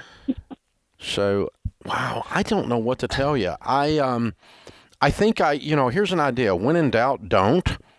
And just say, you know what? I want to do something to honor you out of this inheritance because I think you got a raw deal. But I also don't want to participate in a delusional situation. And your student loan's I don't think your student loan's going away. And so how much does she owe? I think 92. And what does she make? She makes now about 60. Okay. I might offer to match her for every $5,000 she puts on it. You'll put $5,000 on it. I like that idea. But and it's just you and her talking, and you're just saying, you're an adult. You have the right to do what you want to do, sister. But I also have that, and I cannot give you money for. I agree with you that giving you money for this is going to end up being wasted because you're not going to get it paid off, and then it's going to be a bigger problem because you think it's going to go away. I don't think it's going to go away, so I really don't want to put the 20 on that, and so I don't know how to give you money because because I think what you're doing with this is irresponsible, and so I love you and I want you to win, and so what we're going to do right now is nothing. I'm just going to sit back and watch a little bit, and if you decide you want to get after the student loan, and I'll put some money towards it with you and I'll help you.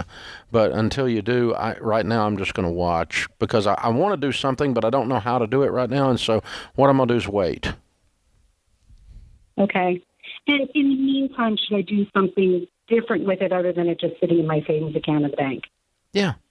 Well, you can do whatever you want. I mean, you can put it in a mutual fund if you want, and then you can pull it out and give it to her. But later on, but it's just the biggest thing here is it's just all tied back to this heartbreaking relationship between her and your dad. Yeah, that's the part I don't like about it, Dave, is because Dad did what he did, now she's holding this, and she's got to make one of two choices. Either I'm going to become Dad, and I'm going to use my relational position and my money to keep you and not share it with you because of your decisions, your choices. So I'm replaying what just happened. No, that's true. Or I'm going to give you money knowing that I'm just throwing it in the wind. This is a no-win. I'm throwing it in the wind. That's right. No-win. And so my impulse, there's always wisdom in, hey, just do nothing. That's right? all I said, yeah. And then my thought is, you know what, I'm going to free myself from this. And so it's the same impulse, just the other side, which if you feel in your heart's the right thing, Dad did a raw deal, and the right thing to do is to give money. The right thing to do is to give money. And forget it. Don't worry about it. Yeah, and that's where I want to... It's not on you. Well, it drills down to if someone's doing drugs, someone's hurting themselves versus they're going to go buy a dumb car, right? Mm-hmm. Yeah. But man, especially when you're holding that money and you could really help them with their student loan, it's hard. It's just a messy situation. This is a 41-year-old. Yeah. So it might be down to what you're saying. I'd give him 25 grand. I don't disagree with your change in direction on that. I'd just give them the money, or I wouldn't. Yeah. And I just call it. Call it. Yeah. I like your advice better than mine. This is the Ramsey Show.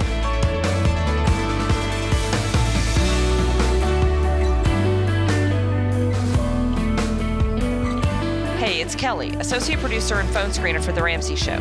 If you would like to do your debt-free scream live on the show, make sure you visit theramseyshow.com and register. We would love for you to come to Nashville and tell Dave your story.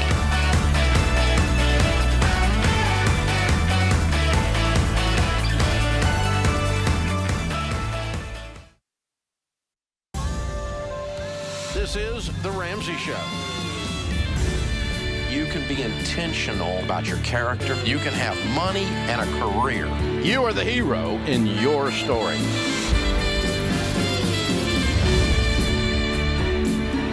Live from the headquarters of Ramsey Solutions, broadcasting from the Dollar Car Rental Studios, it's The Ramsey Show, where debt is dumb, cash is king, and the paid-off home mortgage has taken the place of the BMW as the status symbol of choice. I'm Dave Ramsey, your host. Dr. John Deloney, Ramsey personality and host of the Dr. John Deloney podcast and YouTube show, is my co-host today. Open phones at 888-825-5225. That's 888-825-5225. Haley is in Denver, our first call this hour. Hi, Haley. How are you? Doing good, thank you. Good. My husband and I are currently on baby step number 2. Mm-hmm. Our annual income is about $115,000 per year, and we have about $75,000 left in debt to pay off. Mm-hmm. So I'm thinking that we can be completely debt-free within the next 24 months. Amen. And my question is, where do we prioritize family planning into the baby steps if we're facing an untraditional path to start our family through surrogacy or adoption? Well, there's not a baby in the baby steps. You have babies when you're ready to have babies, but you throw a curve in there when you say there's a different kind of a cost here. Okay? Mm-hmm. And so... you know, I think, and I guess the other possible question that comes up that's similar, you're not asking that question, but that's similar is an in vitro. You know, when do we do that? And I'm 36, and I don't want to wait 2 more years and that kind of stuff. I get that question over the years a lot. It's in the same bucket of questions, and so. I think if you're going to do surrogacy or adoption, you would do you would learn so much about these two things that you would find that there's a vast spectrum that people pay for these things. 5,000 to 100,000 spectrum.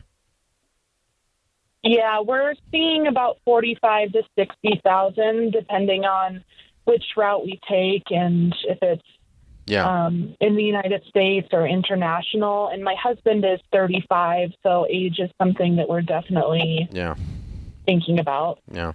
I think you've got more research to do. Okay. We've worked with many, many, many families that have done adoptions for half of your low number or less. And so I think you're getting the Bentley pitch rather than the Chevrolet pitch on the adoption process. So no, it does not. It does not cost that much. And so I think you've got some, here's the thing. When I the more information I gather and the more options I have, the more power I have in making a decision. And I don't think you have enough options yet. As a matter of fact, I'm sure you don't, because the prices you're quoting me are ridiculous. Well, that's mainly for our first choice, which would be surrogacy, so that we could have a biological child. The adoption would be secondary, which we know we can do cheaper. Okay. All right. And I obviously there's a lot of ways to compensate a surrogate, and a lot of price ranges on that as well. So it's such a personal thing and such an intimate thing that it's very hard for somebody on the radio like me to speak into it and not sound callous or not sound like I don't care about it. I do care about it. It's just you do not want to get into these situations and look back later and wow, it's so emotional, it can cloud you from treating it like a business transaction as much as you should. I want it to be emotional. I want it to be intimate. I want it to matter. But I also want you to use wisdom in the process. Does that make sense? Yeah. Yeah. So I'm not trying to be unfeeling, in other words, but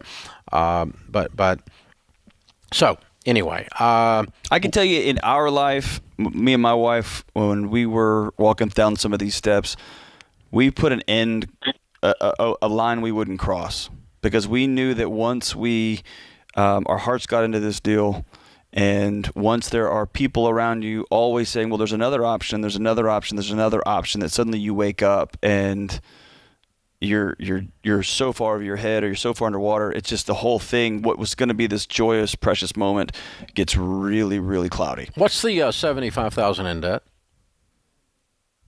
Oh my gosh, everything. We have How much of it's cars? About 25,000, but last July it was 90. We surrendered 2 vehicles and then we're paying off the deficits on it. But we have 2 cash cars now. Oh, okay. Okay. We have 2 beaters right now. Okay. So. All right. So the 25 is the deficits. Yeah. Correct. Yes. And then the rest is some debt to, I have a loan with my parents, and then credit cards, just furniture. How much do you owe your parents? Stuff like that. About 20,000. Okay. All right.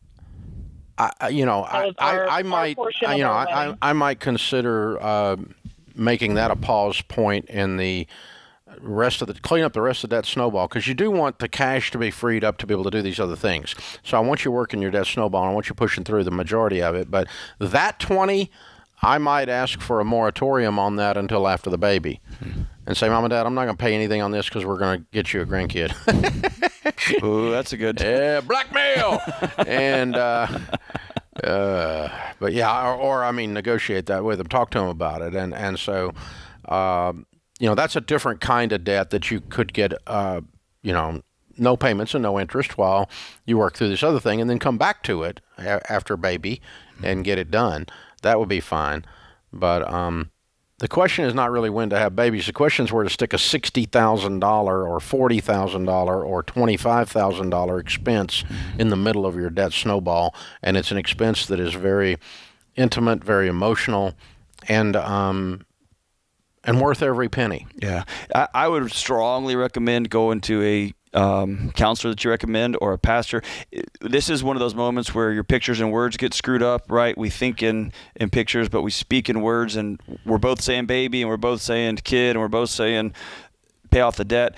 And that's when one of you has one picture and the other's got another one. So just being able to have a third party that walk you through, make sure everybody's on the same page. Where are we headed? What do we want to do here? And what order we want to do that? Man, you can't go wrong getting everybody on the same page. Yeah, that's important. And I agree with what you said earlier, too, that you and Sheila talked about, is you do have to put a line on this. Because otherwise your emotions will plow past anything that's reasonable. You look up and you'll be 150 in. Yeah. Or something. And I've seen people with in vitro where they just break the bank. Yeah. They just keep going back. And that was my wife's wisdom up front. Let's draw a line here. Let's say this is as far as we're going to take this, and then we're going to work hard, but we're not going to cross this line. And that ended up being extraordinary wisdom, as usually our wives provide us. Right? Yes, absolutely. Yeah, it's one of those things it's impossible for people or yourself to tell yourself no on. Yeah. It's just and if you don't, you're going to get in trouble.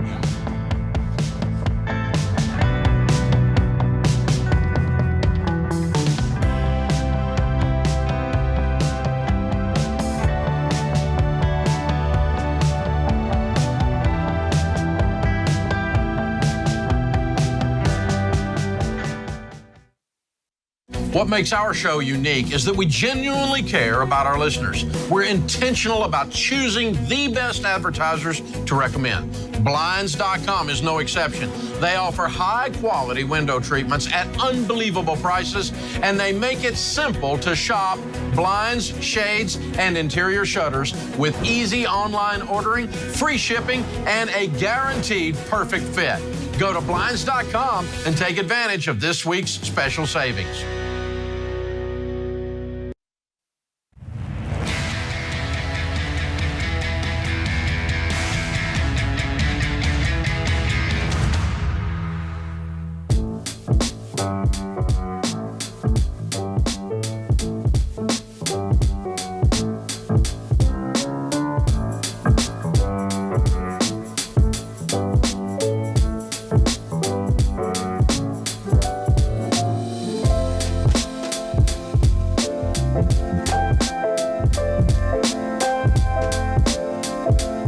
Dr. John Deloney, Ramsey Personality, is my co-host today. Today's the day to do things you've never done so that you can get things you've never gotten. This is your chance to learn how to make faster and real progress with your money and other things when you check out our famous $10 sale. Get sick and tired of being sick and tired? Well, are you trying to get out of debt? Our number one bestseller, Total Money Makeover, is $10. Redefining Anxiety by Dr. John Deloney, bestseller, only $10. Our life-changing books, there's over 40 bestsellers on the list, 60% off for only a few more weeks. There's something for everyone. Whether you're looking for a job, starting a business, paying off student loans, teaching your kids about money, there's a book and a plan for you. Remember, adults devise a plan and follow it. And if you give like no one else, this is your chance to save 60% off our best-selling books. Shop our $10 sale at RamseySolutions.com. Go to RamseySolutions.com/store, and you can get things moving, people. That's simple. Open phones at 888-825-5225. Christophe is with us in Los Angeles. Hi, Christophe. How are you? Better than I deserve. How are you doing, Mr. Ramsey? Just the same, sir. How can I help? Well, I'm a fourth-year medical student about to start residency actually in Nashville in 1 month. I have $100,000 in med school debt, and based on what I'm training to do, I'll be a medical resident for the next 6 or 7 years, making $60 to $70K per year. However, when I'm done training and become an attending physician, I'll be making $330 to $500K. My question is this.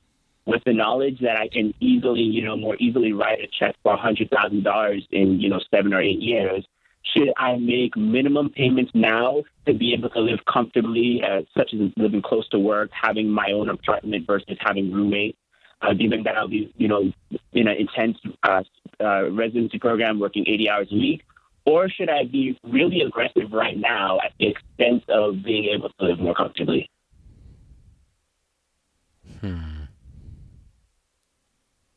Man, off the top of my head, I'm going to tell you to be real aggressive right now. I don't know what the world's going to look like in 8 years, man. Yeah, I would get it. I agree. I would get it off of me. And here's the thing. Here's what's running through my head. Let's pretend that you just called me up and you said, I make $70,000 a year and I have $100,000 in student loan debt. And that's all you said. And that's all it was, because there wasn't a $330,000 job out there. You made $70,000 a year and you had $100,000 in student loan debt. I would tell you to pay it off in 3 years. Beans and rice and beans, and work your way through it. And I don't know why you can't do that in this situation. You may have a roommate situation, or an inexpensive property that you're living in. But if you made $70,000 a year and had $100,000 worth of student loan debt, that's what you would do anyway. So that's not different. The only thing that's different is you are in a high stress, high pressure cooker situation as a resident. So, and 80, like you said, 80 hours a week. So, no opportunity to make any more. You are stuck with that income. But the payoff, and you do have this payoff at the end. But yeah, I'm going to go ahead and clear it. It's going to take you 2.5 to 3 years to clear it, but I'm going to go ahead and clear it because that's how I'm going to treat it. Is as if you just made 70 grand and you had 100. What would you do? Well, you'd pay it off.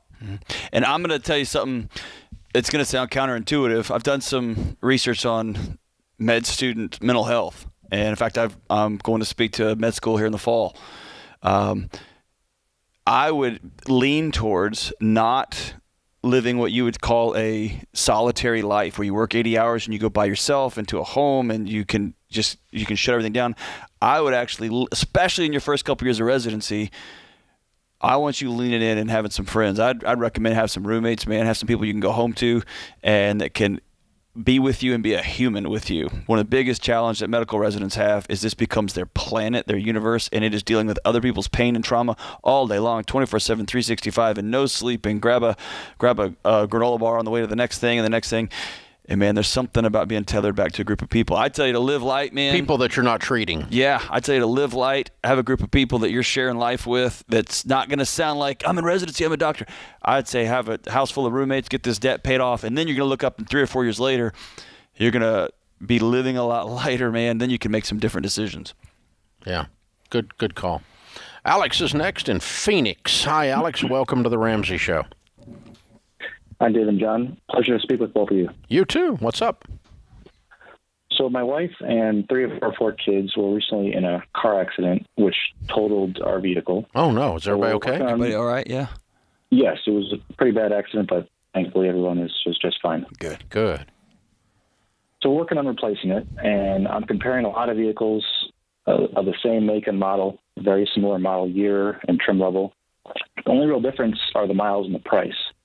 So is there a calculation I can use to help decide which vehicle has the best value based on that vehicle's mileage and price? So I assume you've got the money to buy whatever you want? Within reason, yes. I mean, within the range that you're talking about, you've got the cash either way.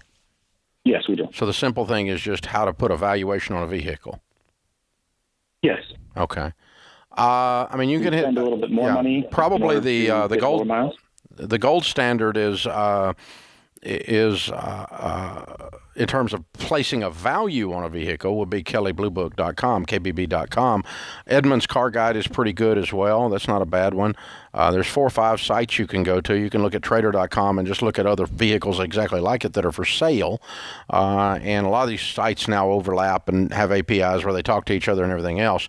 So it's fairly easy if you just spend an hour or 2 surfing to actually put a pretty good valuation on the vehicle in terms of what is the best, in quotes, value. Usually the older the vehicle with the lower the miles. And so if you had a 2015 with 15,000 miles, or you had a 2018 with 100,000 miles, the 2015 is going to be more bang for your buck usually because it's got more life left in it. It didn't lose much life during those 3 years. The miles put more on it than the years do in terms of the actual use of the vehicle typically. I mean, it can depend on the car, obviously, but the other thing you get into is the technology advances so quickly in the newer ones that it's just the creature comforts in the newer ones are big time different. Sometimes 2 years makes a world of difference in terms of the goodies. Just to decide if it's worth it spending a few extra thousand to have it 10, 20,000 miles less. It sounds like you're saying it's not value wise, even though the vehicle might not last as long. I am still getting more value if it has the higher mileage and the lower price. Yeah, I think that's very car specific. Yeah, and it's if we're talking about 200,000 miles, we're talking about 20,000 miles. It's a lot different. But right. But I mean, what kind of car are you looking at? A Honda Odyssey. Oh, an Odyssey. Okay, and what price range? Around 13 to 19. Okay, and what kind of miles range are we playing with here? So to give you a few examples, we have 144,000 miles for 13.5, 115,000 miles for 17.4. 75,000 miles for 19.1. Now, the only one that would get my attention based on the miles would be the 17. The 13 one sounded like the deal. With the 144. Yeah, that's one that sounded like the deal. Because the good news about a Honda, I mean, it's just you don't have to be a rocket scientist to know that thing's got it's a 250,000 mile car if you take care of it. So it's got 100,000 miles left in it. It's not worn out if they've taken anywhere near care of it. I mean, I don't know what condition they're in, that kind of thing, but you're not going to mess up. None of those right there are going to ruin your life. Would not overthink. If a car's got 100,000 miles more, I wouldn't overthink it. Yeah, but 75's, it's a lot different. You jump way down all of a sudden on that one, and that's the only one that kind of got my attention. But the other one for 13 was the first one that got my attention. Interesting. None of those are dumb. No, you win with all 3. Yeah. This is The Ramsey Show.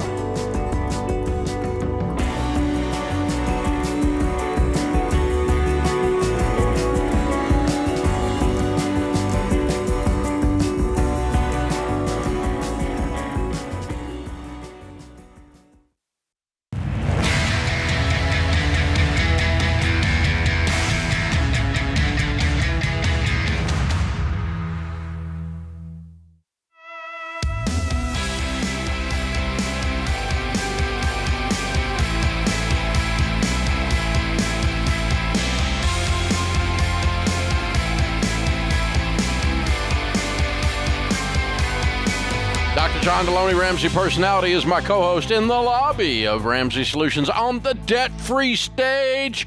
Mark and Ashley are here with T-shirts that say "Weird People," so they must have paid off their house. Way to go, guys! How much debt have you paid off? $406,075. That's house and everything, huh? That's house and everything. Wow! I am looking at Weird People. I love it. And how long did this take you? 53 months. Good for you. That's perfect. And your range of income during that time? Started about 140, 250 to 250. Wow. What do y'all do for a living? I'm a veterinarian. And I stay home with our kids and take care of them.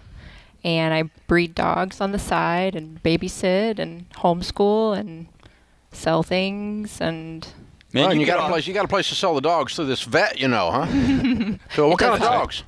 Standard poodles. Oh, yeah. All right. Big boys, huh?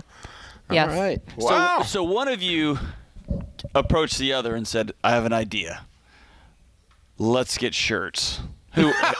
There you go. It was the veterinarian. Way Mark to go. has the fun ideas. I thought you were asking about their money. No, I don't care about the money. I just want to know who came up with this idea. That's fantastic. Okay, so 53 months ago, you decided to pay off your house. Mm-hmm. What caused that, and how did you do it? So we had just bought into the practice, and it was about like 5 to 6 months after that. I was outside grilling one afternoon, and it just like we did the budget. We were kind of doing Dave-ish at that point. Mm-hmm. And at the end of every month, it was just tight. Like everything felt tight. And I was thinking about like how much money we made. Like, this is ridiculous. We make way too much money to feel this way.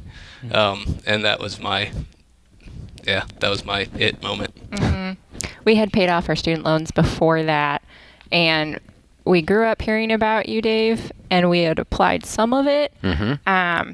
But we always felt really good because we didn't ever have big balances on our credit cards, or I didn't bounce checks at the bank, but we could not get any traction. We really were slow to pay off our loans, and for the amount of money that we made at the time, it just felt like it should be more. It should work better. So that's when we decided to submit to the principals and get it done. Okay. Yeah. So you investigate a little deeper and figured out exactly what the details were to do the baby steps and to do our stuff. Yep. And did you go read a book or go through Financial Peace or just listen to the show or what? We listened to the show a lot. Yeah. I actually heard a lot of Financial Peace growing up. My family didn't practice it, but my parents enjoyed listening to you. I actually took a class through my church as a teenager too, like a young adult. I just didn't. I felt like I was pretty smart. I didn't. Okay. I have to do everything my way first. Yeah, I got it. Okay, so you just kind of went back and revisited all of that and said, okay, we're going to really do the stinking plan. Yep. I think just hearing people's debt-free screams, hearing you every day, a lot of the stuff that you speak is truth, and it really got to our hearts, and eventually you're like, he has helped lots of people. Wow. So we're going to get on board. I'm so proud of you guys. Yeah. Very, very cool. Very cool. So is this where do you guys live? What city? Green Bay. Close to Green Bay. Oh, okay. Cool. Wisconsin. So what's this $406,000 mortgage house that doesn't have a mortgage on it worth? The house is worth $250 probably now. Probably $250. So maybe $3. About half of that's the practice buy-in. Oh, okay. And half of it's the house. And so you own the practice 100%, or your partners? No, 8 partners, yeah. 8 partners, okay. Small animal, large animal, everything then. Large animal. Large animal. The whole thing's large animal. Yeah. Wow. Okay. And my dogs. And your dogs. And I have to do the Those dogs. are large That's animals right. there. This is not a toy.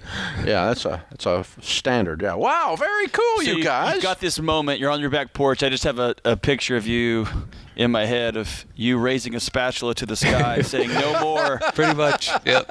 And you flip Braveheart with a spatula. Yeah, just a spatula and lightning strikes, and then you come in and you tell your wife, walk us through that that conversation. Yeah, so he probably would have done this a lot sooner. I was the one who dragged my feet for sure.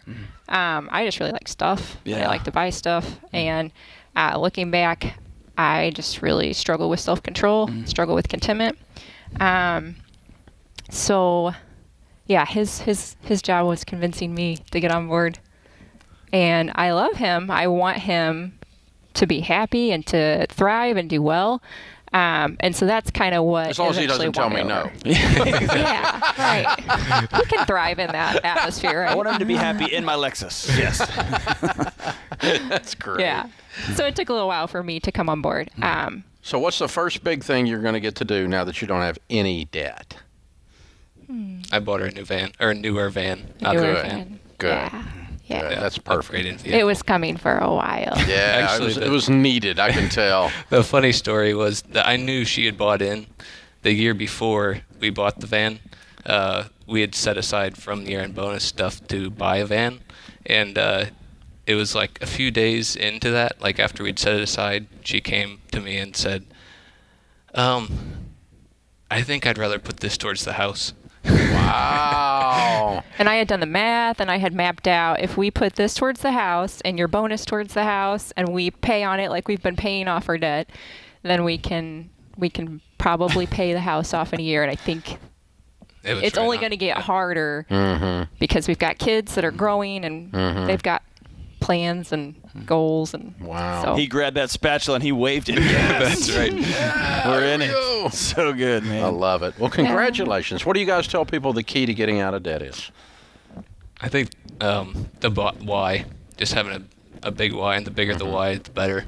I think the most important thing you say every day, Dave, is the only way to true financial peace is to walk daily with the Prince of Peace, Christ Jesus. And that's a huge why of we're stewards. I mean, you talk about it all the time. We're stewards, and that money's not ours. We're responsible for taking care of it and using it wisely. Yeah, and for me, it was learning that self-control and contentment. Sometimes I reflect back. It felt like a really long time, especially when you look at the time that we were Dave-ish all the way to paying off the house. Pretty much our marriage, we've been paying stuff off and trying to live frugal and trying to get good at that.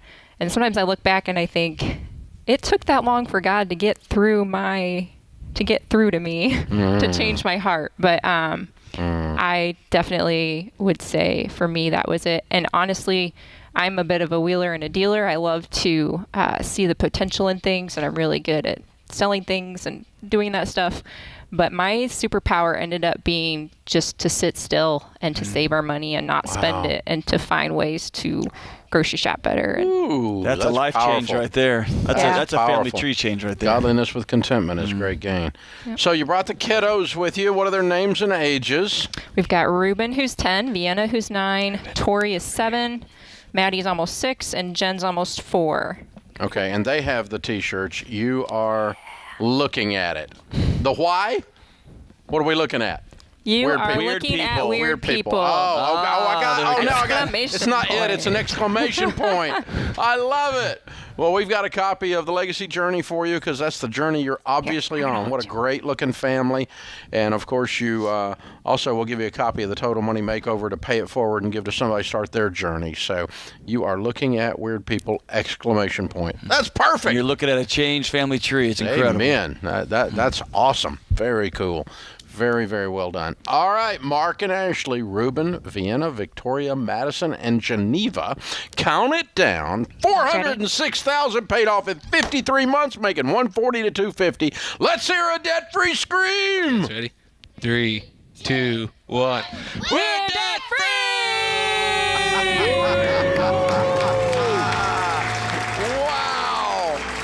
Wow. Man, that's powerful. That's incredible. A lot of transformation happening, not only in their family tree, but in each of the individuals. That's powerful stuff right there. Wow. Every decision they make is going to be different. House and everything, the practice, it's all not a debt in the world. So powerful. Woo! This is The Ramsey Show.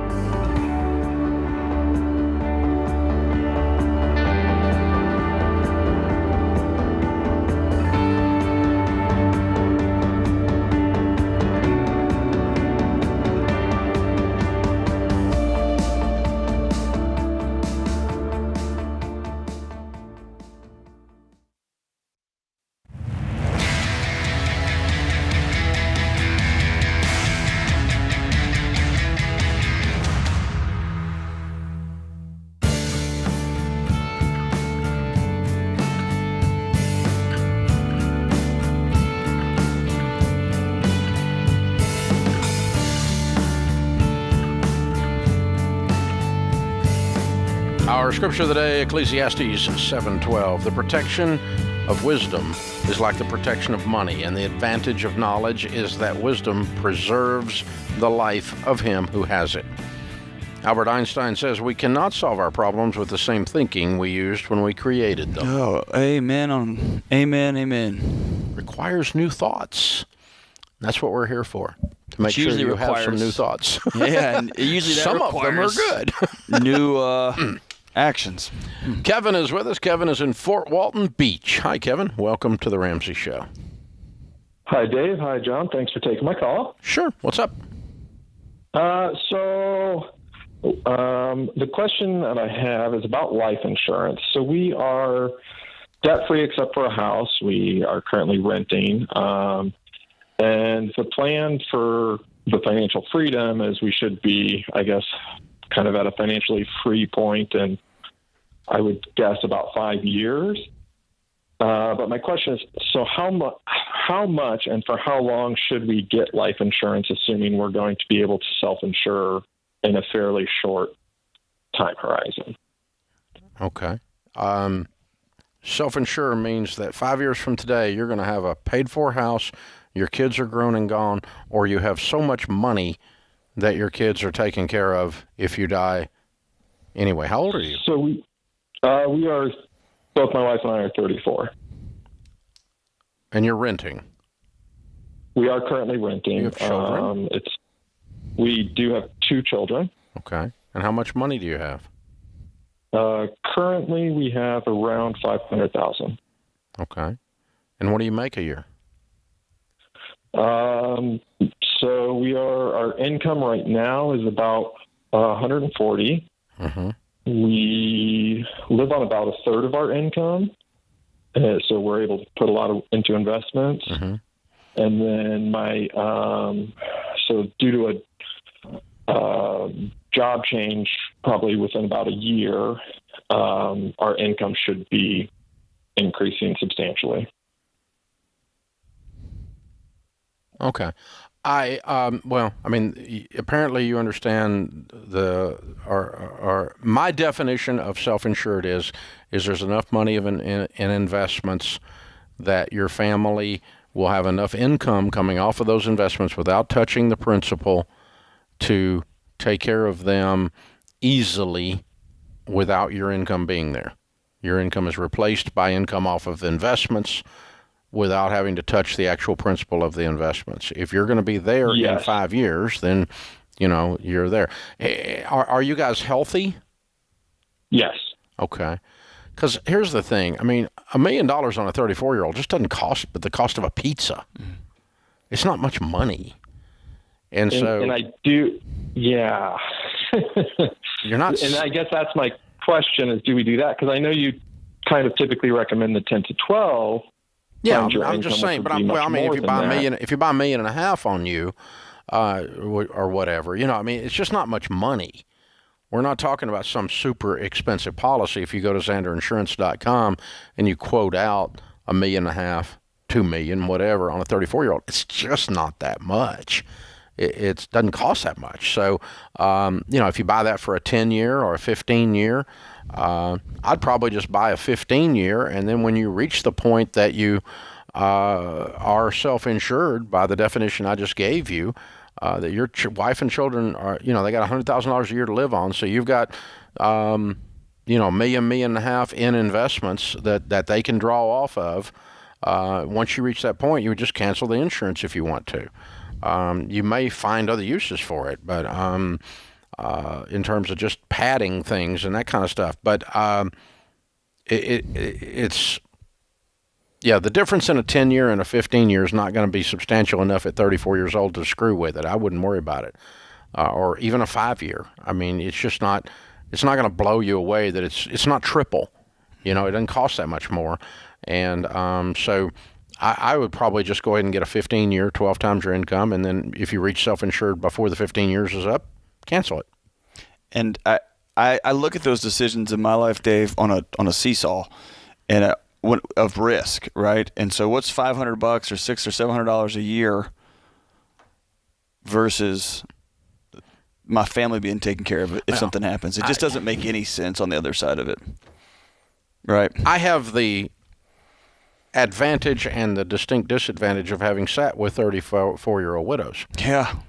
That had $2 million or had nothing. Correct. As have I, and it's devastating. Versus $500, right. For the cost of policy or whatever it is, and it's not just a game changer. That's such an understatement, right? Such an overused cliche to say that.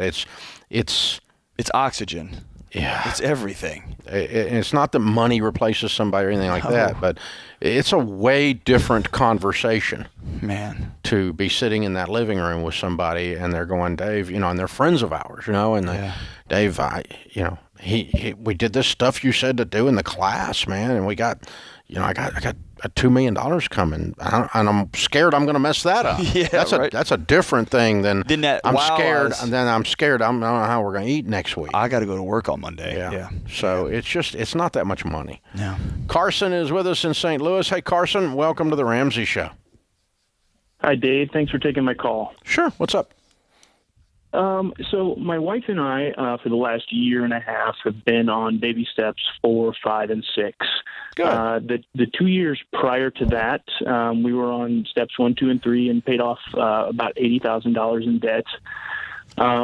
My question is, so we've got a little 1-year-old boy, and my wife, well, we're both kind of contemplating together. She wants to quit her job. And what does she make? What does she make? Mm-hmm. She makes probably will be about $135 this year. What do you make? I make about $150, $160. So what do you lose when she comes home and your income goes in half? Well, so the way that we've been living right now, essentially we're living off of my income and saving everything from her, and we'll be able to save a little bit, but. A lot of it, yeah. Yeah. Well, I mean, you're saving $135,000 that you won't be saving anymore. Exactly. Yep. Yeah. And that's okay. So you're not going to be quite as wealthy, but she's going to get to be there with her baby. Do it. Okay. Yeah, well, and I'm all for that too, but I also know what 135 and growing over the next 5 or 10 years. If we put all of that into an investment account, what that can grow up to, and I work. What does she do for a living? She does digital advertising. Mm-hmm. Okay. I would tell her, just for the fun of it, for the intellectual stimulation, to do some freelance. Absolutely. Just to keep herself busy. Because a 1-year-old drive you freaking bananas.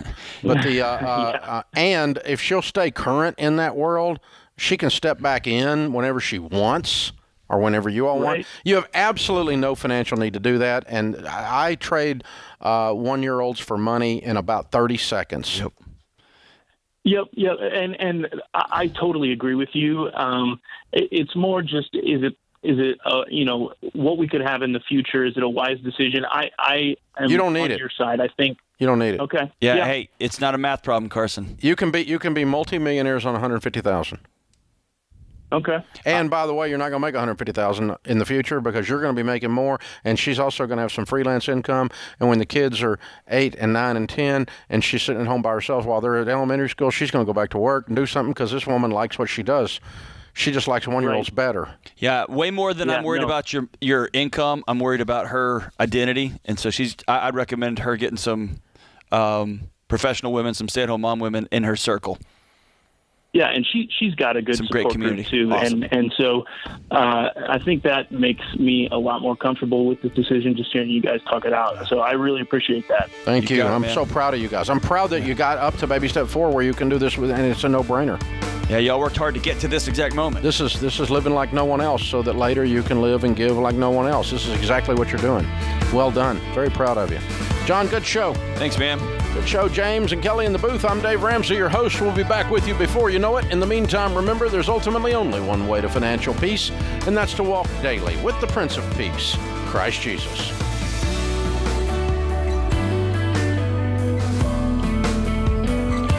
Hey guys, this is James, senior producer for The Ramsey Show.